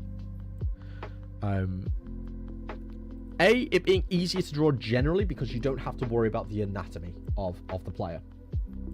I don't have to worry about making sure the hands flow properly. I don't have to worry as much about the leg movement being accurate. The cloak essentially draws an outline around the player. It's a silhouette, so that no matter what the background is, you will always recognize that silhouette. It's a common thing that you're always looking at, which inherently makes it easier to draw because you don't have to do that. But also, it becomes very recognizable to the player. Yeah, it's about familiarity for the most part. You want the player to recognize everything, recognize certain movements. Like, for example, if I'm falling, the cloak is in a very specific angle. I know that I'm falling. It sounds stupid, but like, I know that I'm falling because the cloak is there. But there could be certain interactions where, like, pressing down and, like, pogoing even, for example, right? Pogoing only works if you're falling. But having that really easy to recognize outline, knowing that if the cloak is up, it is down. You don't have to, like, compute the fact that the very specific nuance of the character is falling, because if the cloak isn't there, the only way you know that you're falling, other than the fact you are moving down, is maybe like the head would look down, and that can be a bit tricky to kind of recognize, especially in quick-paced games like this. So having a cloak actually makes indicating things like the fact I'm falling, the fact I'm sliding, the fact I'm doing an attack quite recognizable. because it allows you to work that kind of physics motion in. It becomes familiar. And it adds a really fun, flowy thing to animate. Exactly. That's honestly, a very good point. It looks good. It looks very good. It's satisfying to do. Plus, also, it means you get to add little whoosh noises like that. We like the whoosh noises. But like here, you can recognize straight away the moment that you start falling. Not by the fact that your velocity is actually going down, but by the fact the moment that happens, the cape points up.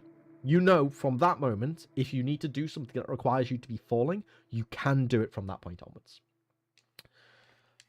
Yeah, it's quite important.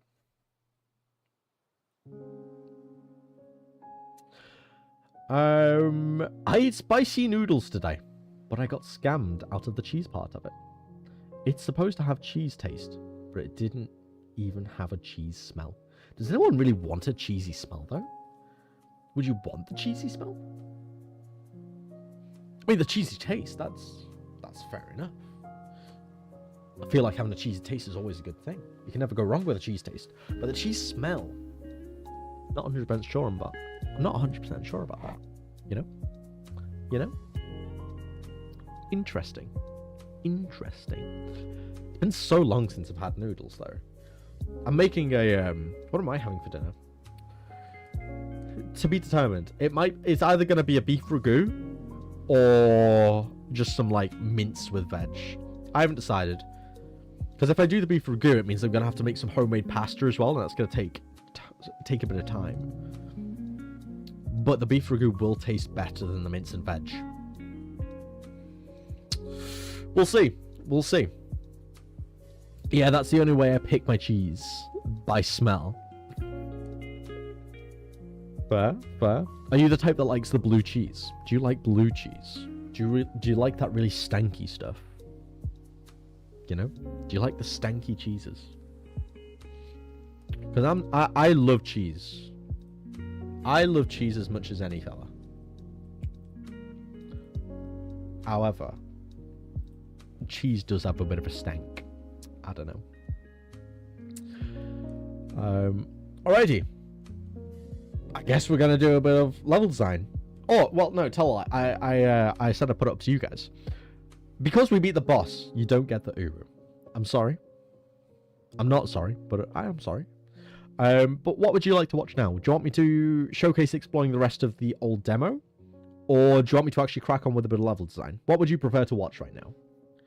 And by level design, it'll be kind of just showcasing a little bit of my workflow. Because we're probably going to be streaming for another hour, I'd say. I think we've got another hour before I need to start preparing things for my partner coming home. What would we like? What's the general consensus? Level design. Already seems like we've made our decision. Well, that's 3 people out of the 9 that are currently in the stream. So, if we get even one more person to confirm they want level design, it's gonna be unanimous. Because I am the 9th person. I'm the odd person out. You have to work on the game, my guy. Okay, yeah, it's pretty unanimous. Okay, tell you what then. Okay, like everyone wants the level design. Awesome, cool. Actually, that's a good thing because it means I need to work on my own game. Give me 2 minutes. I'm gonna pop to the toilet. Gonna get myself a glass of Coke to keep myself to keep my vocal cords from dying because I have talked an astronomical amount. And I'll be right back. So yeah, 2 minutes. 2 minutes.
And we're back.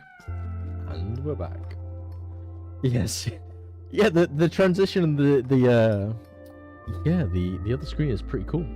It's pretty damn cool. I'm not gonna lie, I can't remember where I got it. I used to use Streamlabs like a while ago, back when I used to stream Dead by Daylight. I think I got it around then when I used Streamlabs. So I think I bought Streamlabs Premium for like 1 month, and it allowed me to download it, and I can use it wherever then.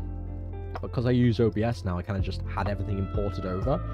And when I loaded up OBS, this was saved as a preset, so I just continued to use it. But it's pretty cool. All I know is it's called Moon. I also have a Sun one. I'm able to showcase the Sun one, actually. There's a Sun version of it, which is basically exactly the same, except it's like white and gold instead of like the black and gold, and it's all sun instead of Thingamadoodle. Let me see. Do I have Streamlabs installed still? Streamlabs. I do. Let's open this up.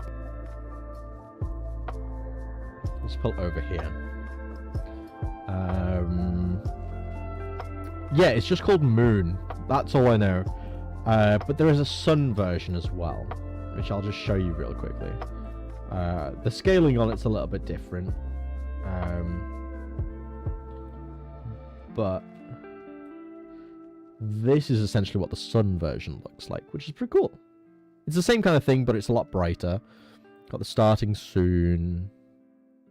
Got the intermission, that kind of stuff. Some cool stuff. Wow, look at that! It's the it's that project page.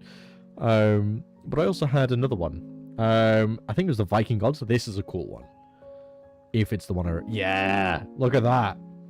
Like, if I ever do any gaming related stuff, like instead of game dev, if I do actual like maybe like playing some games on stream, I think this is the one I'll use because this is just cool. It's cool. Plus, the whole reason I use the I mean, let's see what the intermission was. I mean, oh, look at those transitions. It's sick. But yeah, if I ever actually do some gaming related stuff, I like having the whole sun and moon vibe going on because it fits in with the lore of Amber's Tale. So it'd be pretty cool. And I just like all the celestial bits and bobs. I'm not really much of a spiritual person myself. I just find it really interesting. It's just cool. I don't believe in the spiritual aspects of stuff. I believe in being like a spiritual human in some aspects. Like, I'm not a religious person or anything like that, but spirituality and meditation and stuff, I don't necessarily practice it, but I definitely respect and find it interesting.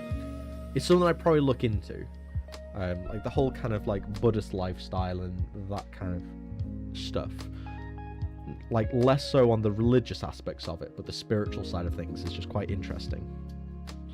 I like crystals, but not it's a magic stone way. Yeah, exactly. That's exactly this kind of thing. Like, I like the rocks. I think they look cool. And at the end of the day, if you believe that it has a certain effect on you, to some degree, it will have an effect on you. So, like, I guess I believe it in that way. Like, if I believe that this stone is making me happy, and by having it, I become happy because of that willpower, like that placebo effect, at the end of the day, you do you, bro. You know? If it actually does make you happy, fair enough. I don't believe it has actual healing properties, or it has properties to make you actually happy, but it's that moral placebo effect. But I respect that kind of stuff, you know? In the same way that I respect religion, even though I don't practice it. Like, I respect someone who can be devoted to a higher being and all that kind of stuff. I respect it. I don't follow, I don't practice it, but I respect it. Streamlabs is kind of annoying to use. Yeah, that's why I'm using OBS. I just think OBS is a lot cleaner. Also, you don't have to pay for like basic features, which is a bonus. It's just a lot cleaner. It's easier to add add-ons and things like that. It's something I'm going to be looking into. Like the fact that Streamlabs, you have to pay to multi-stream, whereas, so like stream on Twitch and YouTube at the same time. OBS, you can just download the plugin and you can do it for free.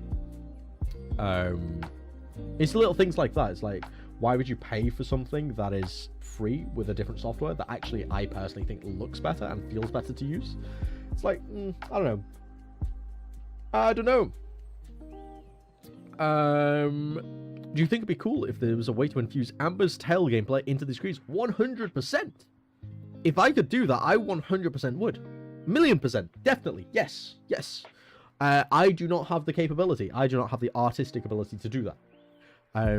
If someone who knew how to set up these kind of transition screens at some point reached out and offered to create something for me, then I would definitely, it would be definitely something I would look into for sure.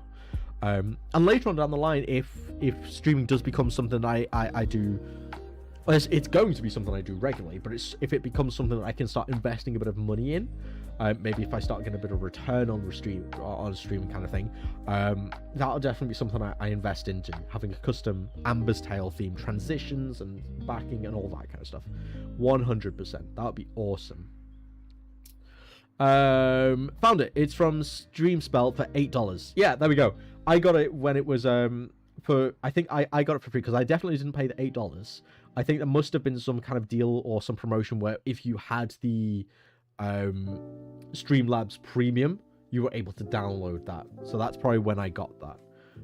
Because I've got all the files for it, because I can just drag and drop them and use them how I please, because technically I did pay for it because it was available during the Streamlabs sale of sorts. But yeah, really cool stuff. Really, really cool stuff. Play Hellblade 2 with this. Hellblade? I have heard of this. Hellblade. Do you know what? I definitely need to play with this. God of War. 100%. Ooh, Hellblade 2 looks cool. Ooh, I love all the Norse stuff. Like, anything Norse, Nordic, that kind of vibe, I love it. It's so cool. Little fun fact as well, I'm actually 12% Scandinavian. So I've got 12% Viking within my veins. Yeah. Love that stuff.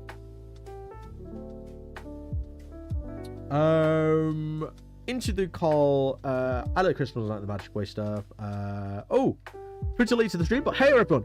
Hello, Chiptune. How are you? Yeah, you're not late at all. We've been streaming for a little bit, but you're never late because you're here now, and that's what matters. You're here. Hello. How are things? I'm into the Carl Sagan School of Spirituality, where all is still grounded, where it's all still grounded in natural world, but finding reverence in that cosmic background. The Carl Sagan School of Spirituality. Let me give this a little bit of a Google. Carl Sagan School of Spirituality. Is this like a thing?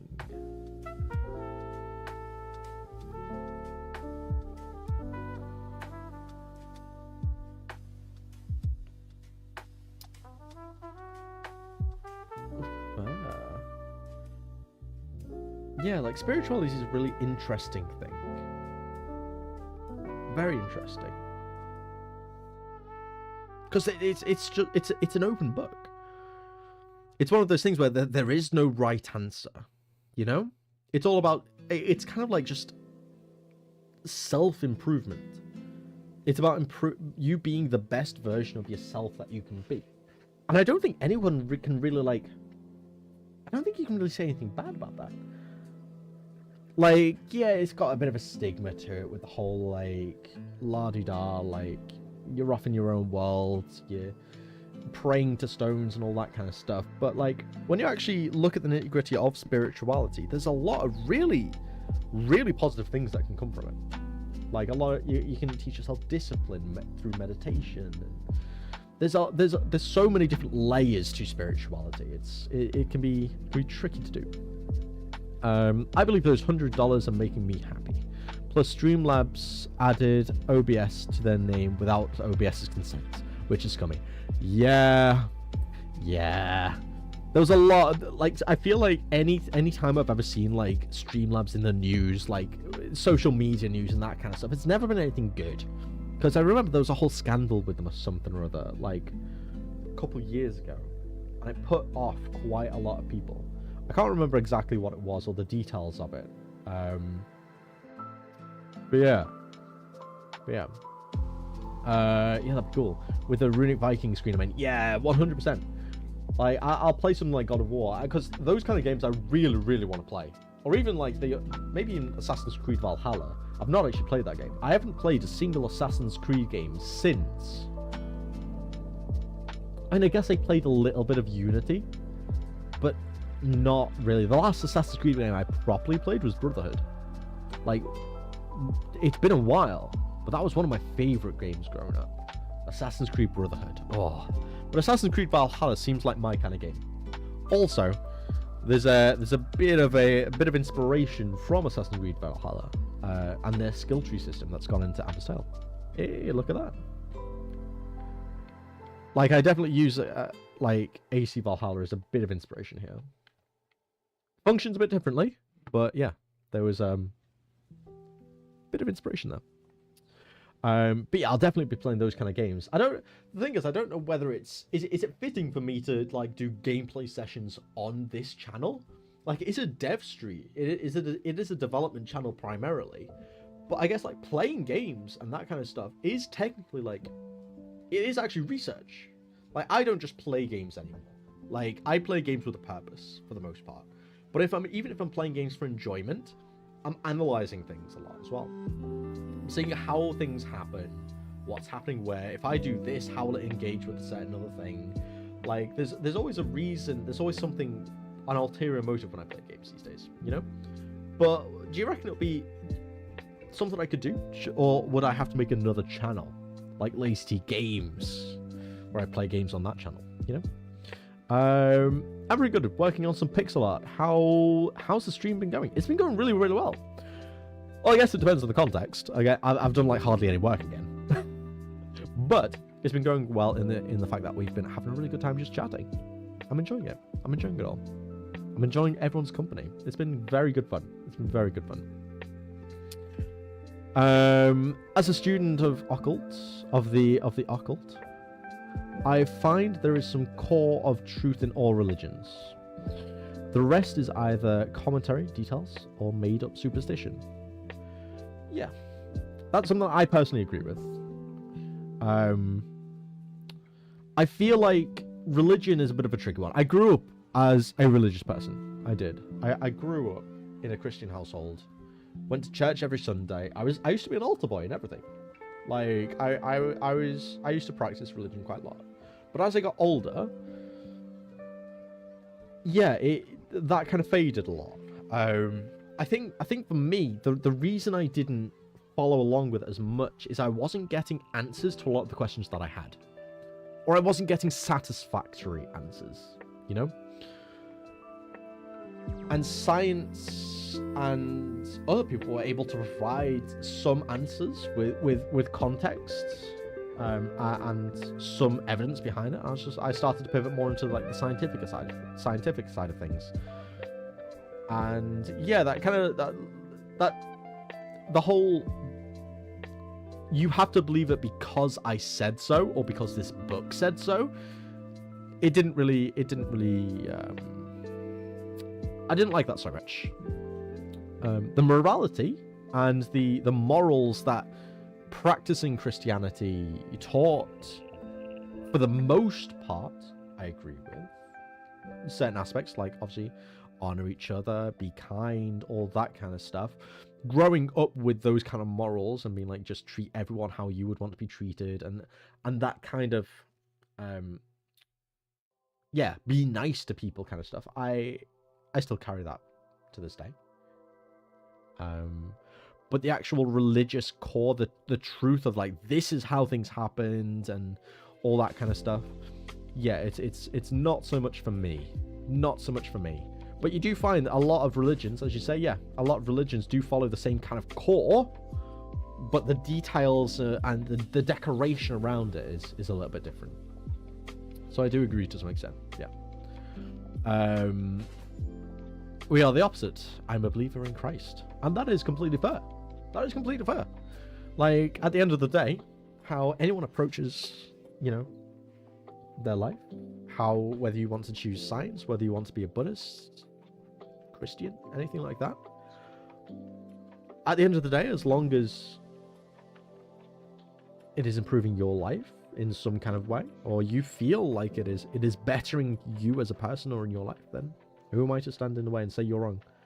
Just because I have a different belief doesn't mean that you're wrong or that anything like that, you know?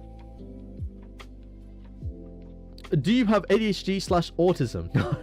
Not asking in an offensive way, just wondering. Yes, I'm autistic. Yes, I do. Most people don't actually get that.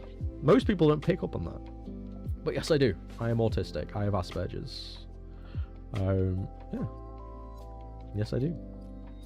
It's actually funny you say that. Like, I feel like most people don't pick up on the fact I'm autistic at all. ADHD is like I'm not 100% sure. Not 100% sure about the ADHD. I feel like I might, because I definitely have tendencies. I definitely have some ADHD tendencies. But because I have autism, I feel like some of that gets masked a little bit.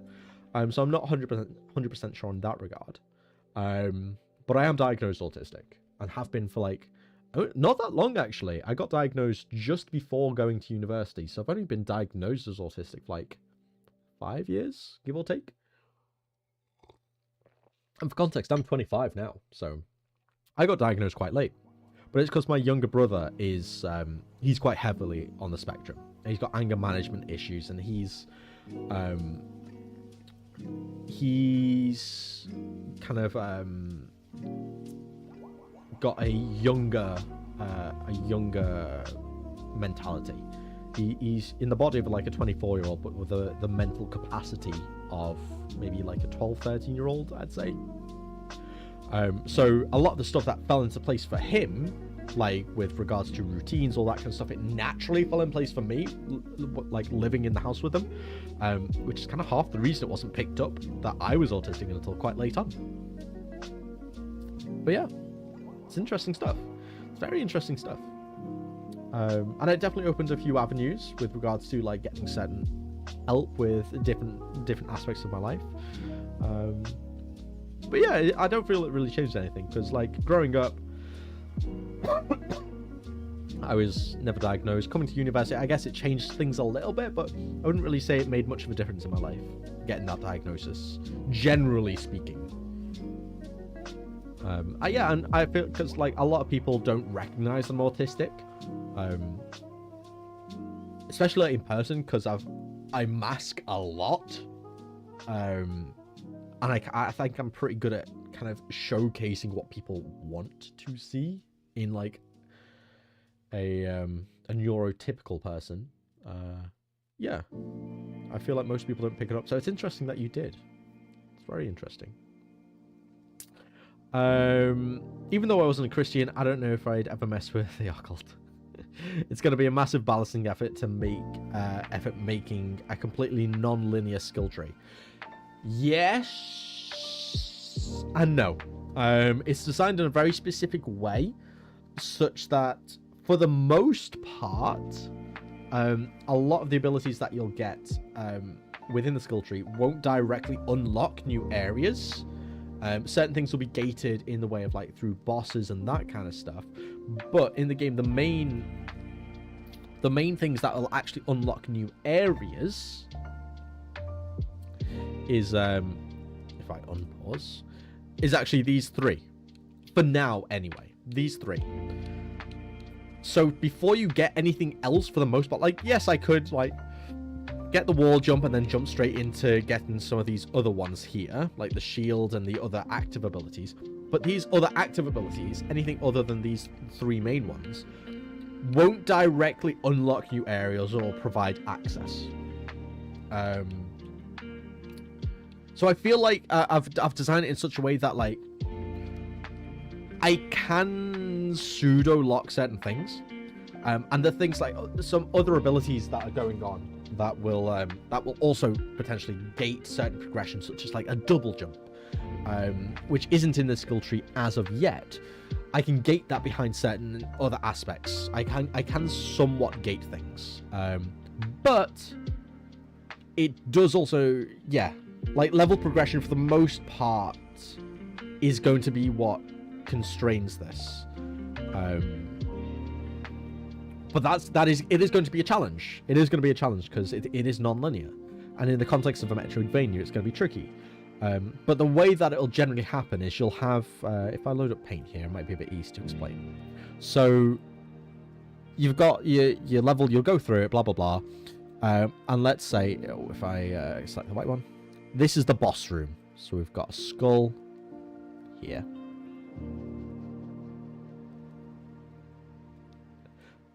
You can tell, you see why I don't do the art for the game now, right?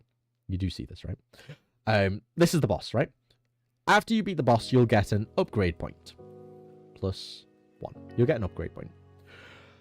As soon as you get that upgrade point, you're going to have the choice of 3 different abilities, which is going to be the dash, which will be the dash, the wall jump, or the Reaper's Gift, which is the slam. Essentially, Desolate Dive from Hollow Knight. So you're going to have to choose one of those. From this boss, to some degree, there will be 3 different paths that you can go to. That will correlate with which ability you take. So if you take the wall jump, you'll be able to climb up, and it might not branch directly from the boss room itself, but it will branch. There will be, after you've beaten the boss, there will be 3 separate routes that you can take, depending on which ability you unlock. And that will change completely differently. Every different playthrough you make, you could go a completely different path. The tricky thing being, depending on which path you take, the style of gameplay that you're going to face will vary slightly. So if you take the Reaper's Gift, for example, which is the slam, it's a pretty offensive skill tree that comes from this. You get 2 offensive abilities after this. So if you take the slam, the level design after that point, down here, so the different levels here, will be combat focused. Combat. So you might go into some deep caves where there are lots of different enemies, and you're using quite offensive, like the level design and the design of the enemies that will be in there will be quite combat focused because you've gone for a combat related ability. If you unlock the wall jump, maybe it'll take you up, maybe there's some platforming sections. Platforming. Because the wall jump is something that is quite platforming. Don't get me wrong, there will still be combat within this, but there'll be a focus on kind of more platforming, challenges, puzzles, that kind of stuff. Whereas if you take the dash, now that can be used for both platforming and for combat. So that's going to be your kind of hybrid approach. So the level design will reflect that hybrid approach. Is it E? Hybrid? Or hybrid? I don't know. Hybrid. Get the gist. So the type of ability you use, or the type of ability that you choose, generally speaking, I'm presuming as a player, will reflect the type of gameplay that you would want to play. If you're going for a wall jump, you're probably wanting some of those more challenging kind of platforming aspects. If you're going for the hardcore, like, combat, like, ability-focused upgrade, then you probably want to do a bit more combat stuff. You might get a few arenas that you have to battle through. But the cool part about this is, regardless, at some point throughout the game, you will visit each of these areas. You will. Now, they are gated, so you will need the wall jump to go up here, you will need the slam to go here, blah, blah, blah. But let's say you choose the dash first. You go down the hybrid, you beat the boss that's down that area, whatever. And you then, the next ability you pick once you get another skill point is the slam. When you now visit this area, inherently, it is going to be easier to deal with this combat because you have 2 abilities. You have the dash, which helps you. Again, because it's a hybrid, it also helps with combat. You have the dash and the slam. you're able to do the slam and then dash straight afterwards with some iframes. So the order in which you pick abilities not only dictates the kind of playstyle that you're going for, but it can also smoothen out the skill requirement for taking on certain aspects. If you struggle with combat, and that's something that you struggle with from a gameplay standpoint, go down one of these two avenues instead, which will be a bit easier for you in your playstyle. And when you inevitably have to come back and you have to do the combat section, you're going to have multiple other abilities that are going to help you overcome that. If you struggle with platforming, well, do some of the other areas first, maybe take the hybrid. You'll have a dash and a wall jump, which is going to make the platforming sections easier. And then from these different areas, there'll be different areas that come from here. So if you go the hybrid, there might be a section here that also requires you to have the slam. So you'll have multiple options. So you can say, okay, well, I'll go down this area, which requires the slam, which requires you to take the dash first and then the slam. Or I could backtrack and come and do this area first. So there'll be different options. So it'll branch quite a lot, depending on the things that you go down. And of course, within these areas, there'll be multiple places you can go to. But ultimately, to beat the game, you will have to go through all 3 of these areas. It's similarly to, like in Hollow Knight, you have to kill each of the Dreamers. There'll be a similar type of mechanic in the way that you will have to do some kind of platforming in the game. You will have to do some kind of combat-focused area in the game. And you will have some kind of mid-ground. Which this might focus more on exploration, for example. But you will have to do all of them. But the order in which you do it will determine how difficult certain aspects are, and also just how you approach the game, which I think is pretty cool. It's pretty unique. That's essentially Amber's Tale unique mechanical twist. The level design. The level design is completely dependent on the skill tree, which is crazy, but it all intertwines. I think it's pretty cool. It's going to be hard to execute, but I enjoy this stuff, so I'm down for the challenge. I'm very far behind in reading messages here, so I'm going to try and get through it pretty quickly here, because I've waffled on a little bit there. I haven't played the Assassin's Creed since the Ezio trilogy. Yeah, same. I feel like the games just became more of a an RPG rather than Assassin's Creed. The identity changed quite a bit, so I stopped playing them.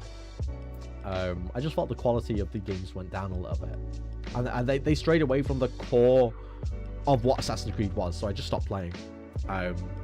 But I really like Vikings, so to some extent, I'm willing to overlook that and give Valhalla a go, because I just like Vikings and the thematics of it, so I might do that at some point. But we'll see, whether that's done on this channel, or if I do it in my own time, or on a different channel, that's to be determined. Like, how does one make sure that there's growing narrative build-up while still maintaining sufficient separation and allowing for the freedom? That's quite simple. I'll tell you exactly how we'll do that. Are you ready?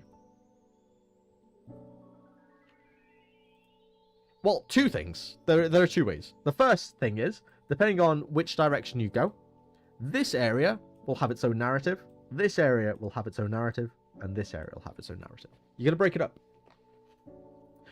Every area will have its own set of quests and its own narrative and its own story, its own lore. There will be an overarching story which will intertwine between each of these. And the way that you can make sure certain things are kind of met is you can basically, say I have a character, we've got Aveline here. And she gives certain narrative. I can basically just have a certain switch statement or some kind of condition that says, is this the first area I'm going to? If yes, then give this dialogue. If no, give this dialogue. And if you've gone to this area first, give this dialogue. Blah, blah, blah. All of this will ultimately be the same kind of thing. The dialogue will, for the most part, end up meaning the same thing for the overarching storyline. but it'll be portrayed in different ways, and that's easy enough to do from a programming standpoint. But there will be certain conditions where, like, certain dialogue, and there'll be certain narrative progression systems, I guess, which will change depending on the order in which you take on these different challenges. Certain NPCs will prefer you to go down one route. Certain NPCs will prefer you to go down another. Certain NPCs may disregard you straight up for the rest of the game if you follow a certain path, that kind of stuff. It's all going to be intertwined, but there will be separate, concise stories for each separate area. So you're not going to lose that kind of core narrative for each zone. You're going to be able to find details within everything, and you're going to be able to complete multiple stories, or multiple chapters, I guess, within. And they will all link together in varying degrees. However, a lot of the actual characters will engage with you differently depending on certain decisions you make. Some characters will only appear within these zones, which keeps them... They're simple enough, right? They only... you don't need to worry about the rest of the zones with these characters, or these quest givers, for example, because they are contained within this chapter. But the main characters, the characters you engage with multiple times throughout the game in different areas, they will recognize the choices you've made, and they will react accordingly. So again, there's going to be a lot of moving parts within this, but I feel like the story itself won't feel too thrown together, because there will be a small amount of engagement that will depend on the order in which you do things, right? But the story will still feel quite concise and consolidated, because you're going to be completing chapters at a time, any given chapter. You can switch between these at any given at multiple times. So let's say the second, but you unlock the slam first, and then you unlock the wall jump. You can switch between these different chapters, but they're going to be different stories. So they're not going to have to, for the most part, you're not going to have to worry about it too much. But if you're not liking the story here, well, the story up here is going to be different. So you can go enjoy that instead, once you've unlocked the ability. So yeah, that's going to be my approach. Whether it'll work or not, we'll find out. We'll find out through playtesting. I'll be giving it to multiple people in the community as development goes. Even on streams like this, I'll be going through different narrative aspects, seeing whether you like it or not. And the thing is, I'm very happy to axe entire chapters if needs be, if it doesn't work and it doesn't ultimately make the story and the game better. I'm very open to changing big parts of the game if it doesn't improve it. Because at the end of the day, I'm not releasing this game unless I'm happy with it. I would much rather this game takes like 6 years to make, but it is a quality product, rather than fast track it and it just be a bad game that no one likes. I've wasted my time if I do that. I'd rather it takes a little bit longer. I end up having to remake entire components, and we'll go from there. Whereabouts are we? Pirate Software plays games and does dev stuff on their channel, and they're one of the biggest names on Twitch. If it's good enough for him, it's good enough for you to say. This is true, and that's kind of the argument I've made myself. Like, I watch Pirate Software myself, like, and the growth on their channel is absolutely ridiculous. It's half the reason I'm kind of doing this now. Pirate Software is half the reason I was inspired to start doing live streams. I'm really glad I did, because this is awesome. But yeah, I guess if it's good enough for them, it's good enough for me. But they are also themselves. I'm not on Twitch, because I can't currently stream on Twitch and YouTube at the same time, just because my internet's not good enough. Ultimately, it is something I will do once I get better internet, when I move out of this accommodation. It is something I will definitely do, because it just makes sense. If I'm able to multi-stream, I may as well. It's more reach. But we'll have to see. I'd probably give it a go. I'd do some tests. I'd do a couple test streams, see if YouTube reacts in certain ways. I'll check the analytics and then make an informed decision from there. But I don't want to confirm that I will or won't. But I will definitely at some point do it on this channel. But if it has a negative effect on the channel, I guess, and that kind of stuff, then I'll pivot away and maybe make a second channel for that kind of stuff. Do you have autism? Yeah. Oh, yeah, there we go. We're up to date on that kind of stuff.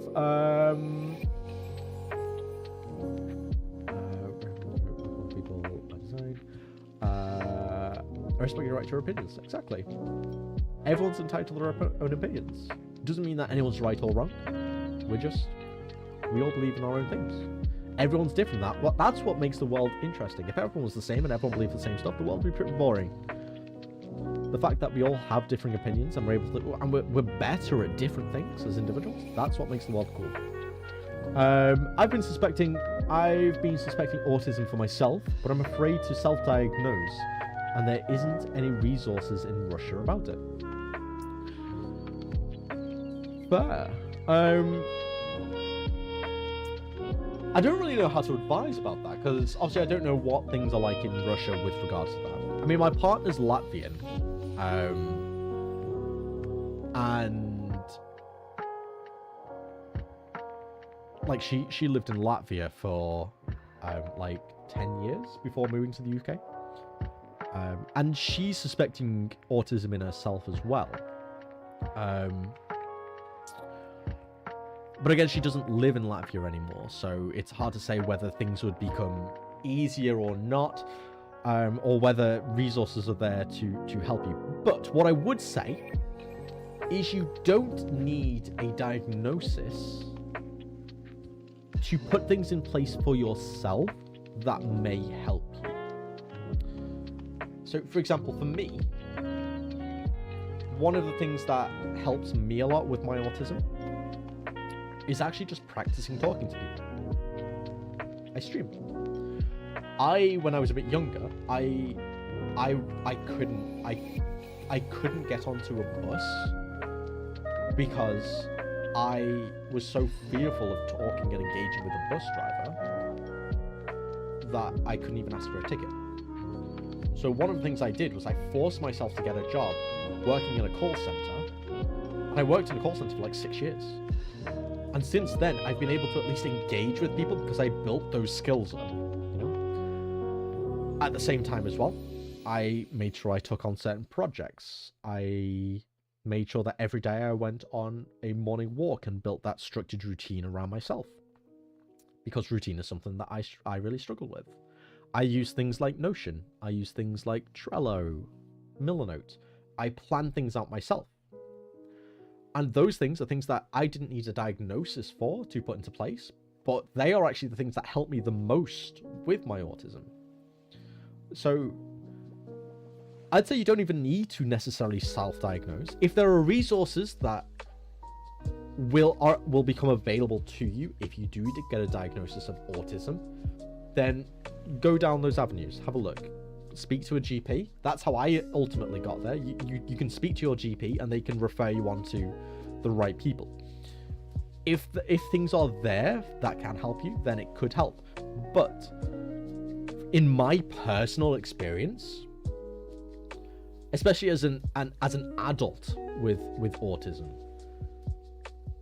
the things that help me most are not things that are actually provided to me, but because I don't actually get much help at all. The only real like difference that my diagnosis has had in my life is when I was in my previous workplace, I was allowed to have 2 monitors to help me with multitasking. That is actually, for the most part, the only difference me having an official diagnosis has made on my life.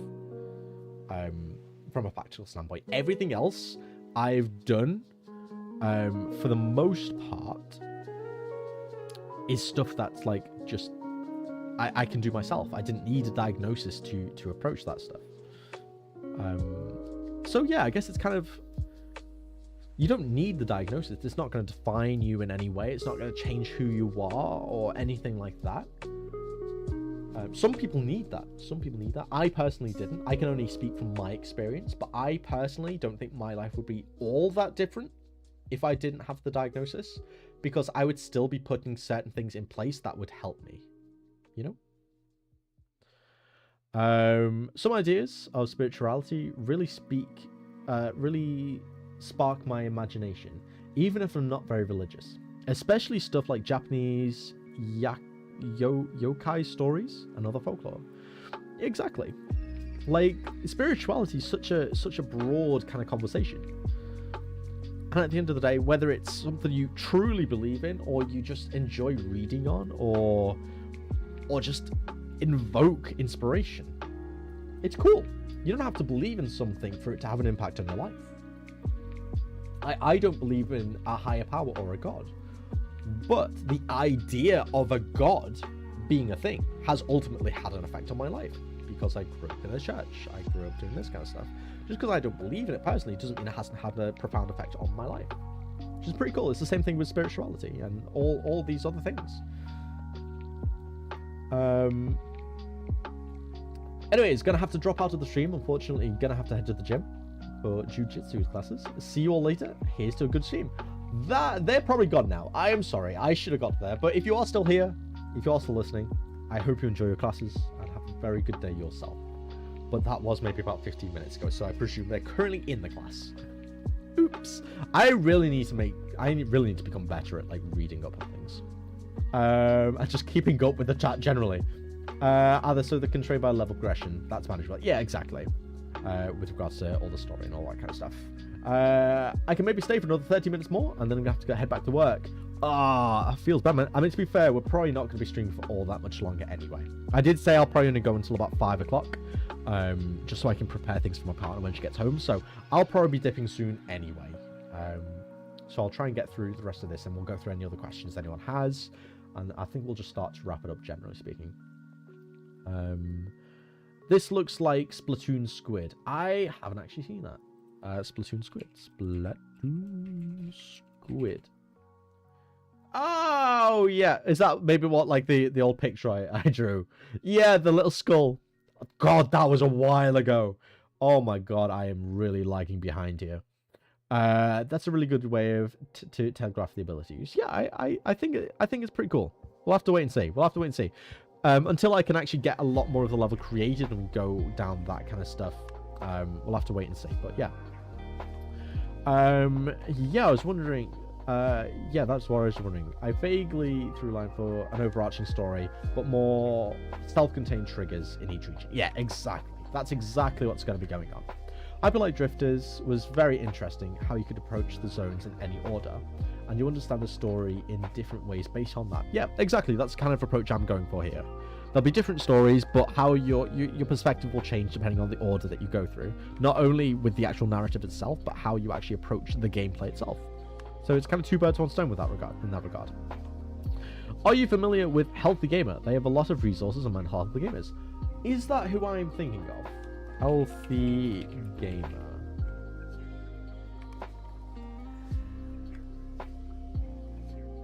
Yes! This guy. Yeah, I follow along this guy. He has some really cool stuff going. I also recommend listening to this. And just generally listening to podcasts overall. Podcasts have changed my life drastically. I listen to them when I'm on my way to work. Some of my favorite ones, on one that will definitely help with, or one specifically that will help with autism and some of the stuff that comes along with that, with kind of being productive and self-control and that kind of stuff, is Ali Abdaal. They have had a massive impact on my life. I've actually pre-ordered the book. Their book that's coming out at the end of this month, so I can't wait to give that a read. But their podcast and their YouTube videos generally are, and their kind of workflows on productivity and that kind of stuff have had a profound effect on my life.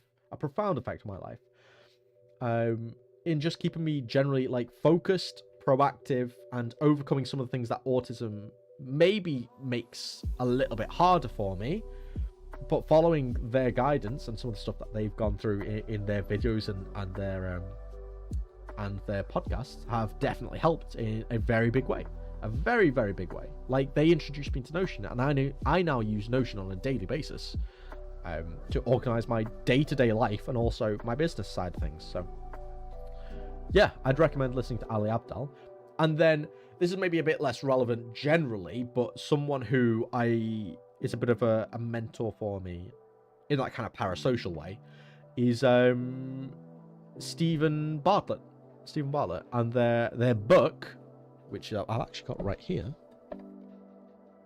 Their book and podcast name's exactly the same, Diary of a CEO. Got some really great rules for like living your life generally. Also helps with the kind of business management side of things, the fact they are a young entrepreneur themselves. But those two people, Stephen Bartlett and Ali Abdal, are two people that have a massive impact on helping me both personally with autism and my entrepreneurial experience.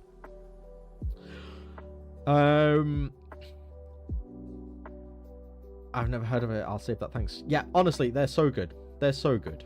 What about looking into text-to-speech? Since you have a smaller audience, no offense, none taken whatsoever, it would be easier to see our comments. This is true. It's definitely something I should look into, for sure.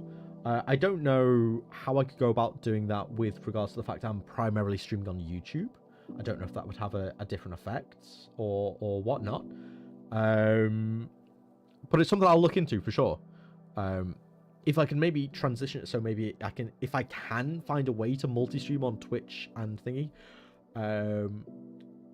But to my knowledge, for the most part, people do that through like donations and that kind of stuff through Twitch. And I don't know how setting that up with regards to the comment section would work, because I don't want it to read every comment that goes out. So it's finding that, it's striking that balance, because that would be a bit overwhelming, I think, if every single comment was like written out. So it's finding that balance, get the TTS to work. But it's something I'll definitely look into for sure. Another issue is I'm also not monetized on YouTube whatsoever, so I don't get any of those additional features that, like the highlighted messages and things like that I could potentially use to set up with the text-to-speech. So until that happens, it's like, I know YouTube has text-to-speech, use it in their streams. Yeah, but I feel like that's kind of linked to, again, those monetization systems. Like having a paid comment or membership, that kind of stuff. But I'll have to, I'm not 100% sure. I could be completely wrong. But I'll have a look into it for sure. Because that would be quite useful to have. If I could queue certain messages and play through them. Has the stream ended? It's coming to an end, let's put it that way. We're coming to the end of the stream. But I might stream tomorrow. We'll see.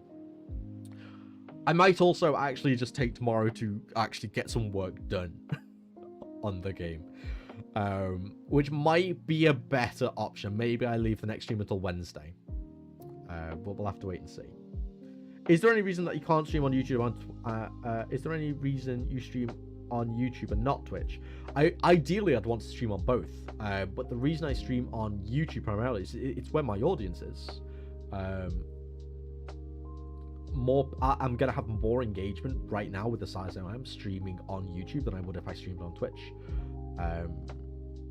That's the plain and simple answer. Ultimately, I would want to stream on both, and eventually I will. Once I move out of this place, and I have a wired connection, because right now I'm on a wireless connection, which doesn't help things at all. But ultimately I will move on to both. But for now, because my audience is on YouTube and I have like no following on Twitch, I think right now it just makes more sense for me to do it on here. And it's been working for the most part. I haven't streamed yet where there hasn't been like a pretty damn good conversation going on in the chat. So if it's not broke, don't fix. If it ain't broke, don't fix it. You know, it's been working for the most part. So let's just see how it goes.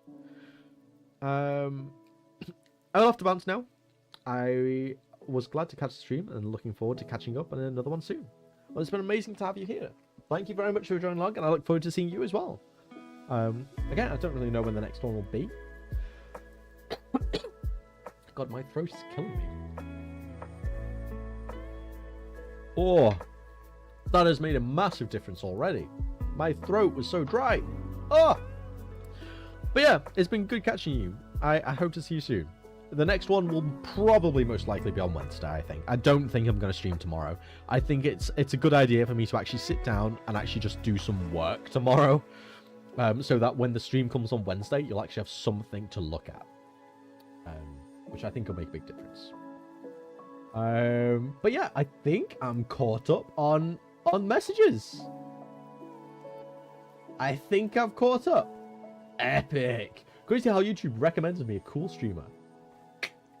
Thank you. That's so kind. That's so kind. Oh, I'm blushing. I'm blushing. You're making me go red. That's awesome. Thank you so much for joining as well. I really appreciate you clicking that thumbnail. And joining. Taking a chance on Lazy T Studios. And on Amber's Tale. Who knows? Maybe you'll even get to play the demo at some point. Maybe you might even see some progress happen on the game. I mean, that's a lot. If you tune in on Wednesday, I should be streaming around the same time. I'll always be streaming in the afternoons, for the most part, unless something different changes. But if you do want to be informed when the next stream is going to happen, there should be a link in the description of this video taking you to our Discord server. If you haven't already, jump in. Or is this you that joined? Milks, oh, you're already in. I'll give you a wave. Ah, I don't even have to remind you. You're already in there. As soon as I said it, I literally checked. I was like, there they are. There they are. But yeah, I whenever I stream, I'm always gonna just put a little @ in there with a link to the stream. So just in case you don't get that notification, yeah. When I get my job, I'm definitely gonna buy the game. I'm about to turn 15. You're so young. So young, full of youth. Look at you. Look at you. Oh, I feel so old now. I'm 25. I'm a decade older than you. That's crazy. That's crazy. I feel so old. I wish I was 15 again. I wish I was 15. That's a lie. I actually don't wish I was 15 again. I was a very different person when I was 15. I prefer the person I am now. I think I've grown a lot since I was younger. I was very different. I was very different. I don't know if I liked the old version of me. I think I have changed so much just in the last kind of like 3 years. I feel like since I turned 22, the last 3 years has been the biggest change in my life. So far. So far. That's insane. Tell me about it. I'm 2 decades older. Does that make you 35? Yeah. Or are you 2 decades older than me? Are you 45?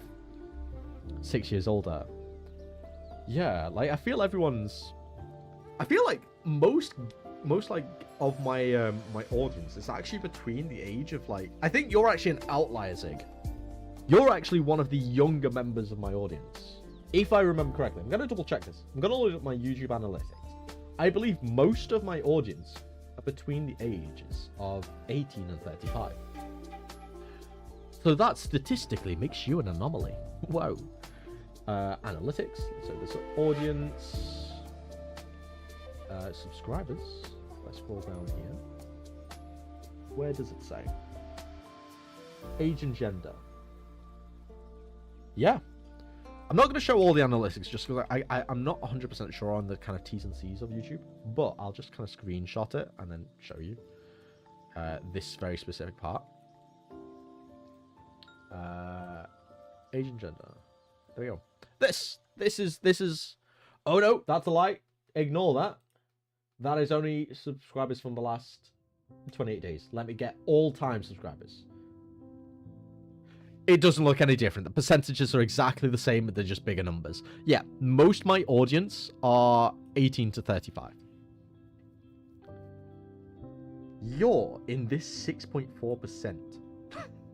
You are statistically an anomaly on my channel. That's crazy. It's awesome, though. You're in the minority. Who'd have thought the minor is in the minority? Hilarious. I'm 14. Oh, another one. Crazy that, like, the younger audience are the ones that are generally watching me on these live streams. But, like, statistically, you're a small percentage of, like, my overall viewership. Crazy. Crazy stuff. Either way, I'm glad to have you both here. I'm glad to have everyone here. It's awesome. 100% of my audience is between the age of 0 and 120. Hey. Yeah, same. Unless, let me check, is there a casual like 120? There is 0.3% of people aged 65 or older. There is a very minute chance that someone could be like 120. Who knows? The oldest person in the world could watch me. That would be hilarious. A fellow youngin. I'm only able to be in the stream because I'm homeschooled. Yeah, to be fair, I think it depends. What time does schools usually finish now? Because back when I was in school finished at around 3:30. So that does give like a bit of a an hour and a half overlap, you know, for people to be able to view after school. But this is like one of the only times I can stream myself personally, so it's a bit rough. There is a chance if I get a different job, I may end up even having to stream in the morning for me. So I don't know. But then yeah, that could be better for the American audience. So it's 9 a.m. for me. Yeah, it's 5 o'clock in the evening for me. So you must be in America then, right? If it's 9 a.m. for you, right? But yeah, if I was to stream in the morning for me, that would essentially be your evening, I think. Quite late evening, but evening nevertheless. So if I streamed in the morning, it could be good for the American audience, but we'd have to wait and see. Oh my god, I'm in the 45. I'm in the 45% and also 3.9%. How? And also in 3.9%. Oh, I'm checking the wrong thing here. Last 28 days.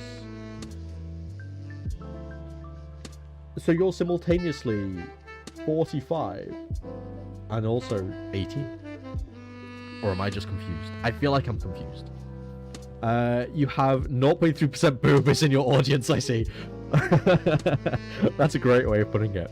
Yes, I just need to pull that up and just annotate the name of each demographic.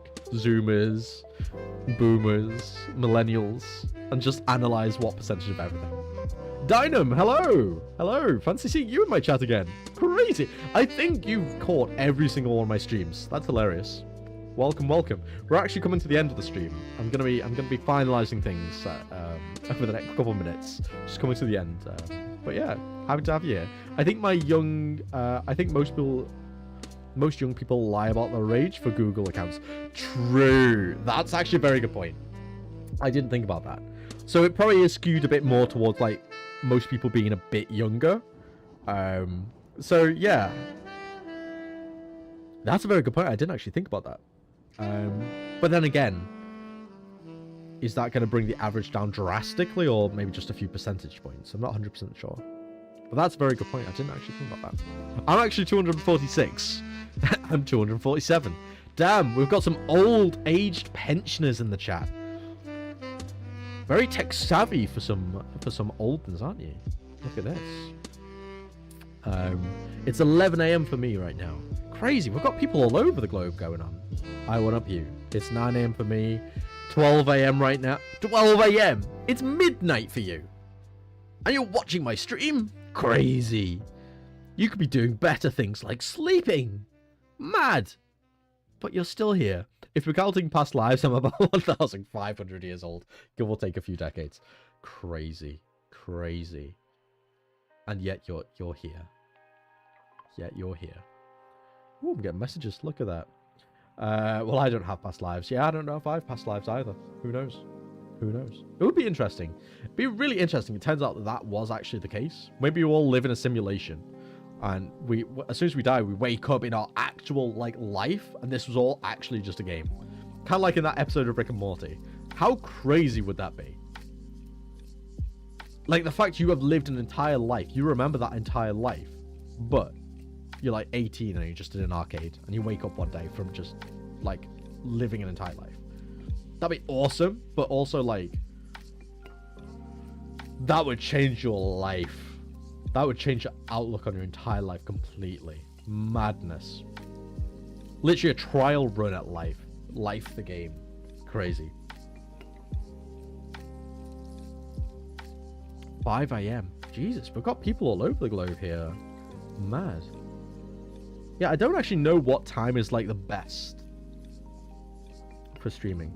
But for the most part, I'll show you this as well. I'll just set it to lifetime again. This. If I open the snipping tool again.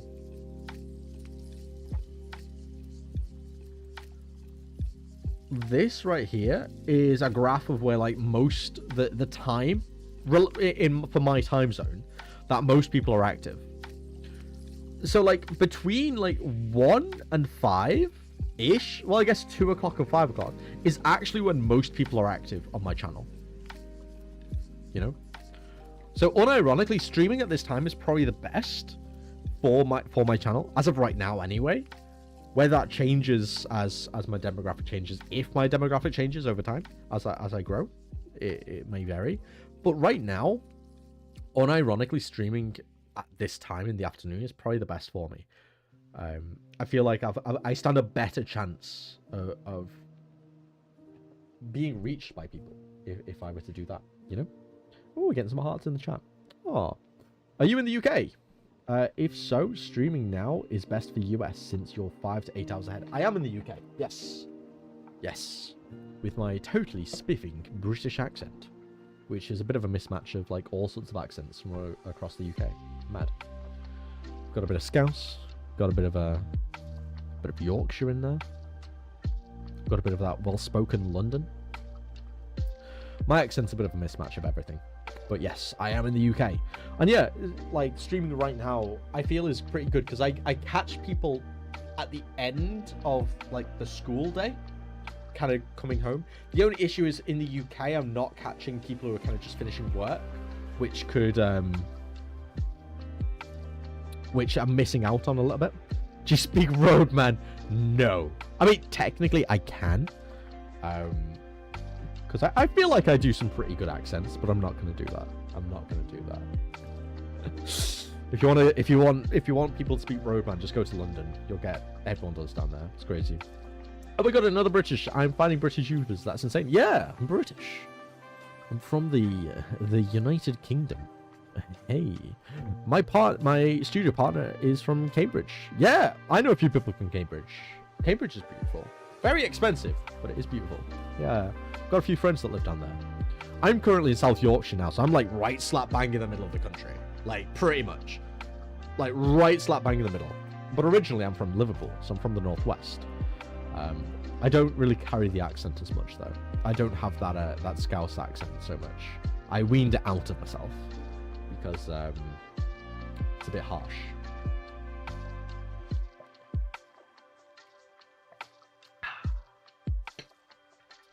Refreshing. Oh, I have not spoken so much in so long. It's crazy. Crazy. Oh my god, another North British person. I always find North British people. Yeah, whereabouts are you from then? If you're saying North and not like Northwest, because I said Liverpool, so I'm presuming you're not Scouser. Are you from kind of more Northeast then, I'm presuming? Anyways, heading out. Best of luck. Thank you very much for joining. I really appreciate you being here. I'm going to be wrapping up the stream in a minute anyway, so you're not going to miss all that much. But yeah, I look forward to speaking to you soon. Hopefully you can catch another stream. But thank you for coming. I appreciate you very, very much. Yeah, I'm presuming you're kind of northeast. Oh, I'm Russian. I'm not close to UK at all. Oh yeah, that's fair. So do you live in Russia then? Or I'm extremely East British person. Yeah, because you're in the Netherlands now, aren't you? That's very east. Very, very east. Off to the side. Oh, I really want to come. I really want to come to Holland again. I might just fly over one day. If I get a bit of expendable income, I might just fly over to Holland and spend a weekend. Because I've got some friends over there as well, so I've got some free accommodation, which would be nice. Up in Den Haag. So I might go visit. Just go for a weekend or something. Because I really miss it. It's been about 2 years since I've been to the Netherlands. I definitely want to go back again. Right in the middle of Russia. Crazy. Crazy. Yeah, the closest I've got to Russia is when I went to Latvia to visit my partner's family. It's a lovely... It really is. It really is. The Netherlands is beautiful. And the people are just so friendly there. Also helps that most of them speak English as well. So, like, it's very selfish, but I like being able to, like, commune with people for the most part. But yeah, Netherlands is absolutely beautiful. And it's so different depending on where you go as well. Also, I absolutely look... Tell a lie. This is going to be the autism coming right out of me right now, right? I unironically am an autistic person who also loves trains. I live up to the stereotype.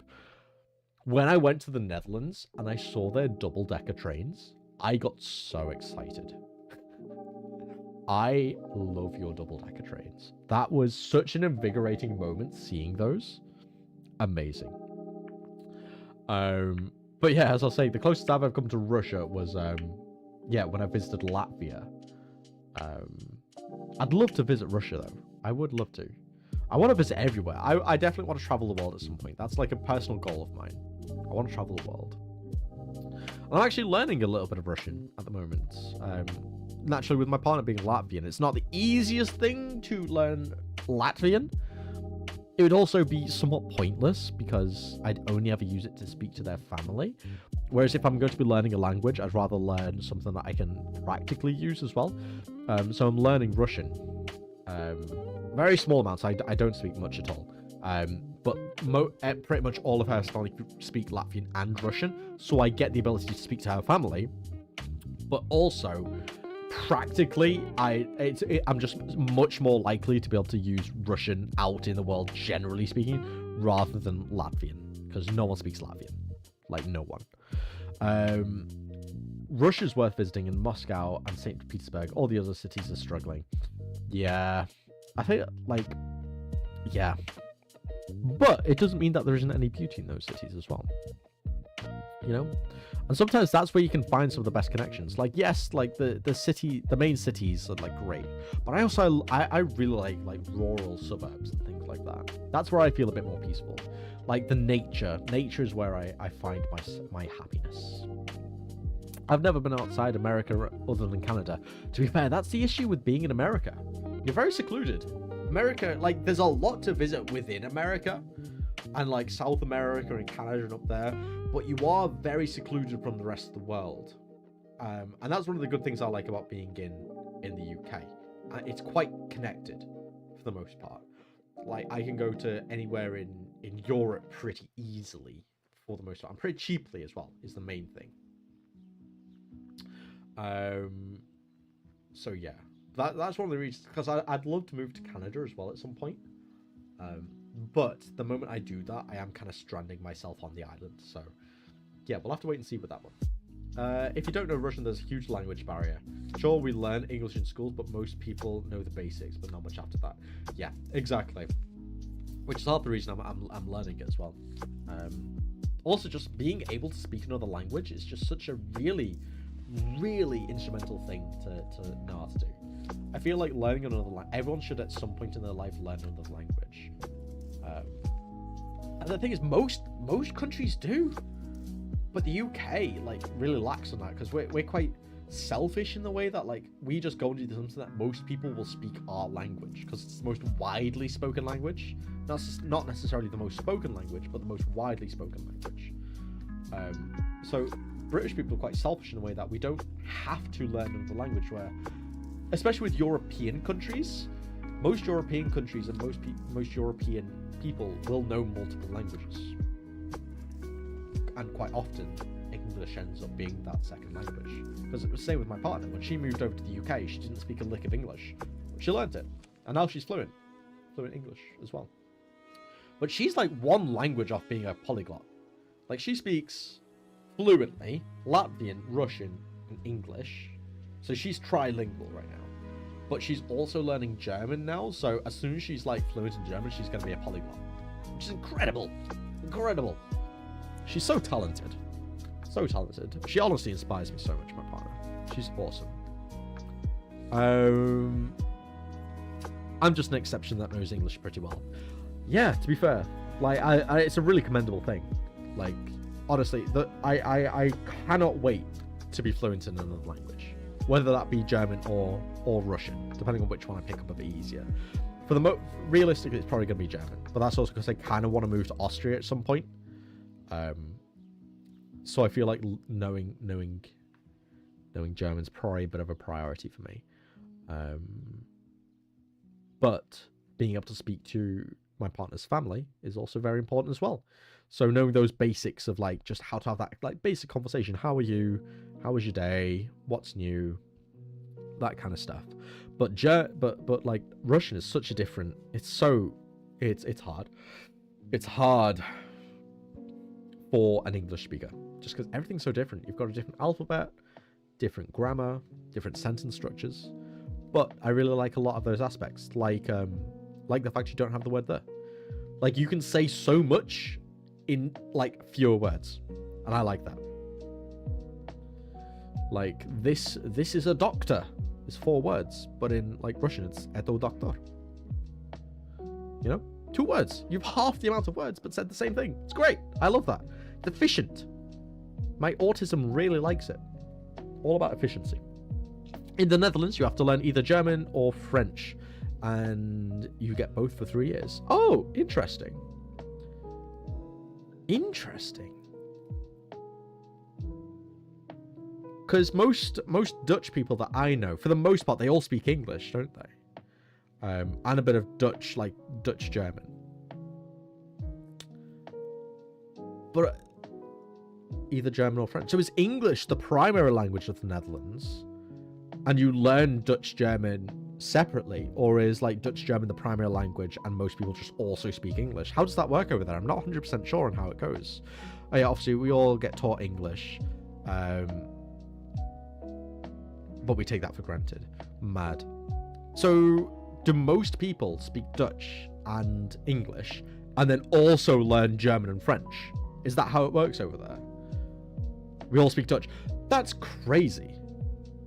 That's crazy. The fact you both just casually, oh yeah, we just know 2 languages. That's so impressive. We just know 2 languages, and then we learn another one. That's epic.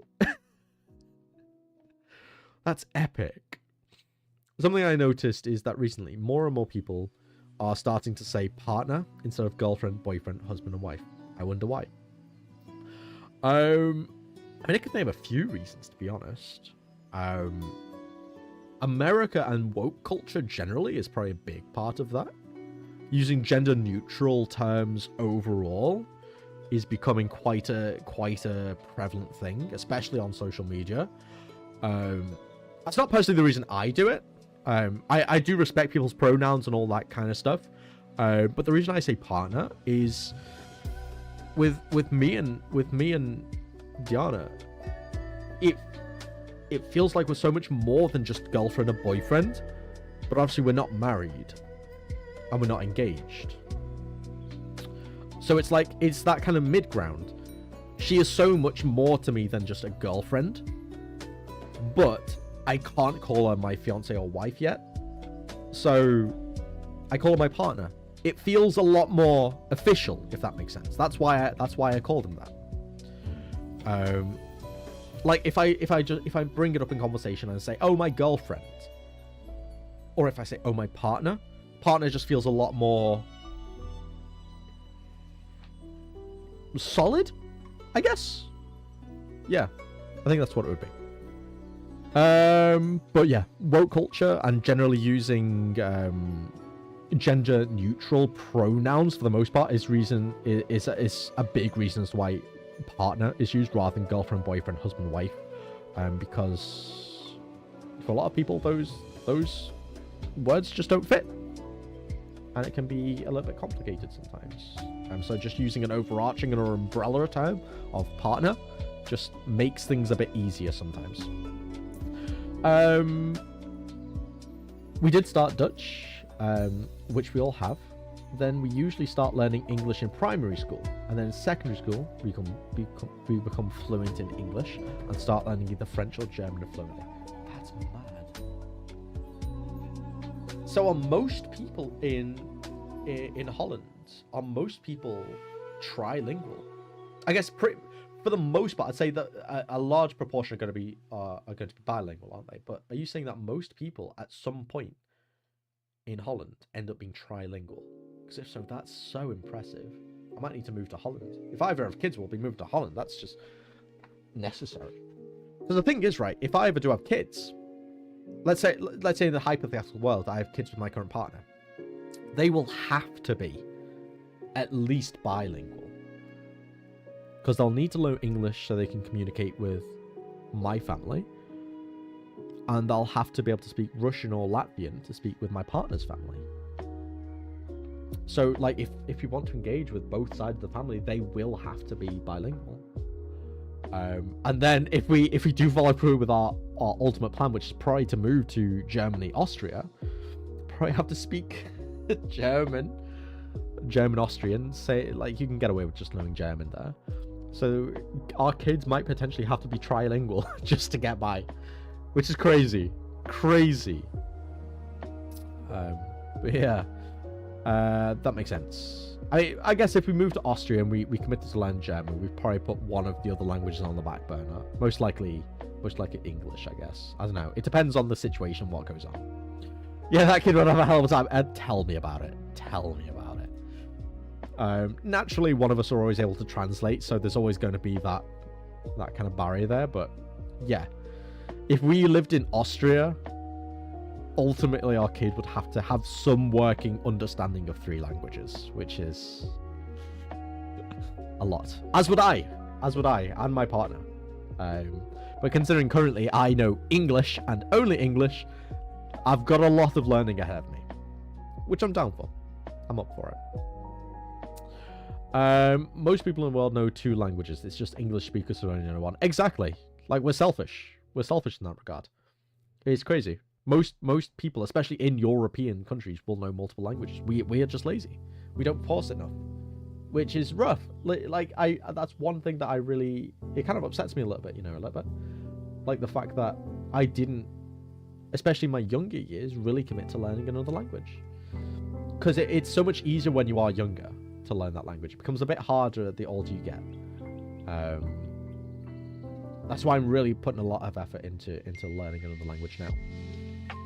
Oh, speaking of the devil, my partner is on her way home as we speak. Just got that message. Hell yeah. I'm gonna get some cuddles soon. Hey. Yeah, that kid would have a hell of a time. Most people learn German or French, but obviously a large portion don't. So anything with that after school, they won't be fully fluent anymore for a while. True. But the fact that for the most part, most of Holland is bilingual, to me, is just a foreign concept. Quite literally. It's just, yeah, it's crazy to think. Because that's just something that just isn't the case here. Everyone speaks English. Everyone. And there is that expectation that you have to speak English if you come to the UK. You can't get away with anything else. Oh yeah, 95% of us speak English. Exactly. Mad. It's actually higher than the UK. That's actually quite hilarious. Yeah, crazy. Just imagine being in the COD lobby and this random kid start cussing you out in 3 different languages. Yeah, that'd be COD like 45 or something at that point. Madness. UK is 94%. That is a crazy, that is actually a crazy statistic. There is a higher percentage of fluent English speakers in Holland than there is in the UK. In England. I love that.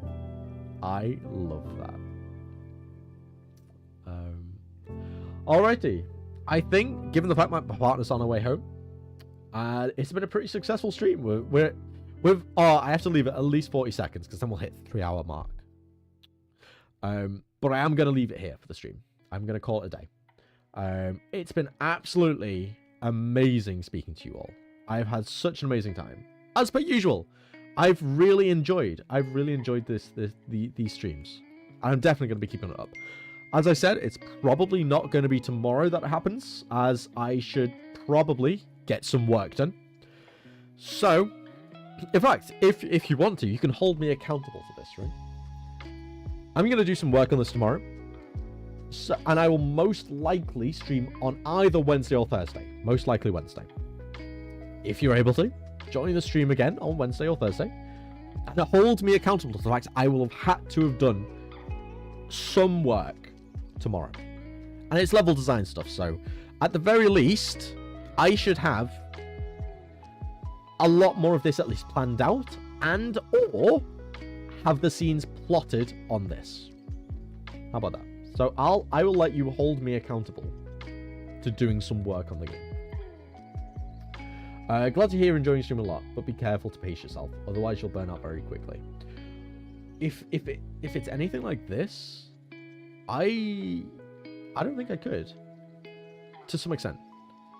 I have a really weird personality type where I like, because of my autism, I can hyper focus on things. If I put my mind to something, I just focus, and I will commit to things quite hard. Like, I played multiple instruments for like a long time. Like, I go big or I go home. Except for the most part, I don't go home. I usually go big on things, especially if it's something that I believe in. And this, and streaming in Lacey Studios and Amber's Tile is something that I have so much faith in, and it brings me so much joy that, like, all the things associated with it, I don't see right now. I don't see a situation where I don't commit to this. Granted, me committing to this right now is I am committing to one stream a week. There are going to be situations where I do stream multiple times. In this situation, like I streamed for a bit yesterday and I streamed again today. But I'm committing to one stream a week. That will happen. I'm going to hold myself accountable to that. But if I do feel like streaming more often, I'm going to go for it. So that's how I'm going to kind of counteract the whole burnout thing. Only do it if I want to, but commit to actually doing it once a week at least. So I've got that consistency going. Because it's also great for farming short content as well. Because I can just take snips from this live stream, upload it short, and that's my reach. Which is bad, because I've uploaded 3 or 4 shorts already just from the first live stream I did. And that's ended up bringing in like 20 subscribers or something or other. Which seems like a really small amount of subscribers. But it's a high percentage increase, generally speaking, from what I currently have. In the same regard, that's 20 subscribers that, for very little additional effort, I was able to acquire through shorts. Which is cool. And yeah. Nice. It just makes the whole workflow a bit easier. Plus, it also breaks up the whole doing some game dev. Some days I'll do some game dev. Some days I'll do some streaming with some community engagement. There's a lot of variety, which I really, really like. It happened to me too often. Yeah, true. I think that's kind of what's happening with regards to like my devlog series in a way.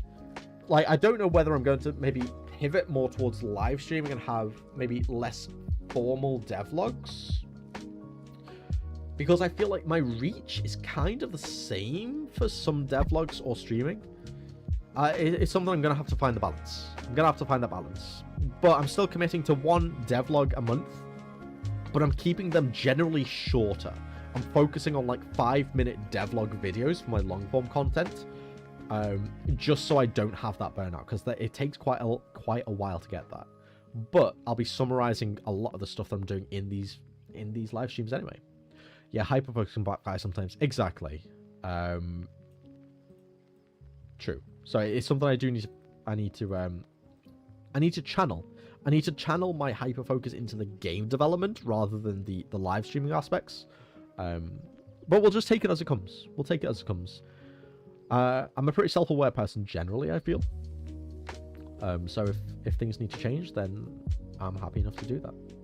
I really hope it goes well. Obviously, everyone's different, and I wish you best of luck. Thank you so much. And no, I really appreciate you coming in. You've actually helped a lot. You've been a big inspiration in all this time as well. You've been a big inspiration. Also helping with that latency trick. I did that today. Yeah. But no, it's been awesome kind of following you along on your journey as well. And yeah, when are we getting the next devlog? When are we getting the next devlog for the Office game? When's that happening? Can we get an insider? Is that currently work in progress? Oh. Because I'm excited. Yeah, it's time to end this stream thing. Yeah. I'm aiming for within 3 weeks, but no promises. I can wait 3 weeks. I'm excited. But no, this has been an amazing stream. Thank you all for joining. I'm going to end it here because my partner's going to be home any minute now. And I want to go make sure I greet her. Give her all the love she deserves. And yeah, thank you all for joining. And I shall catch you all very, very soon. Toodaloo.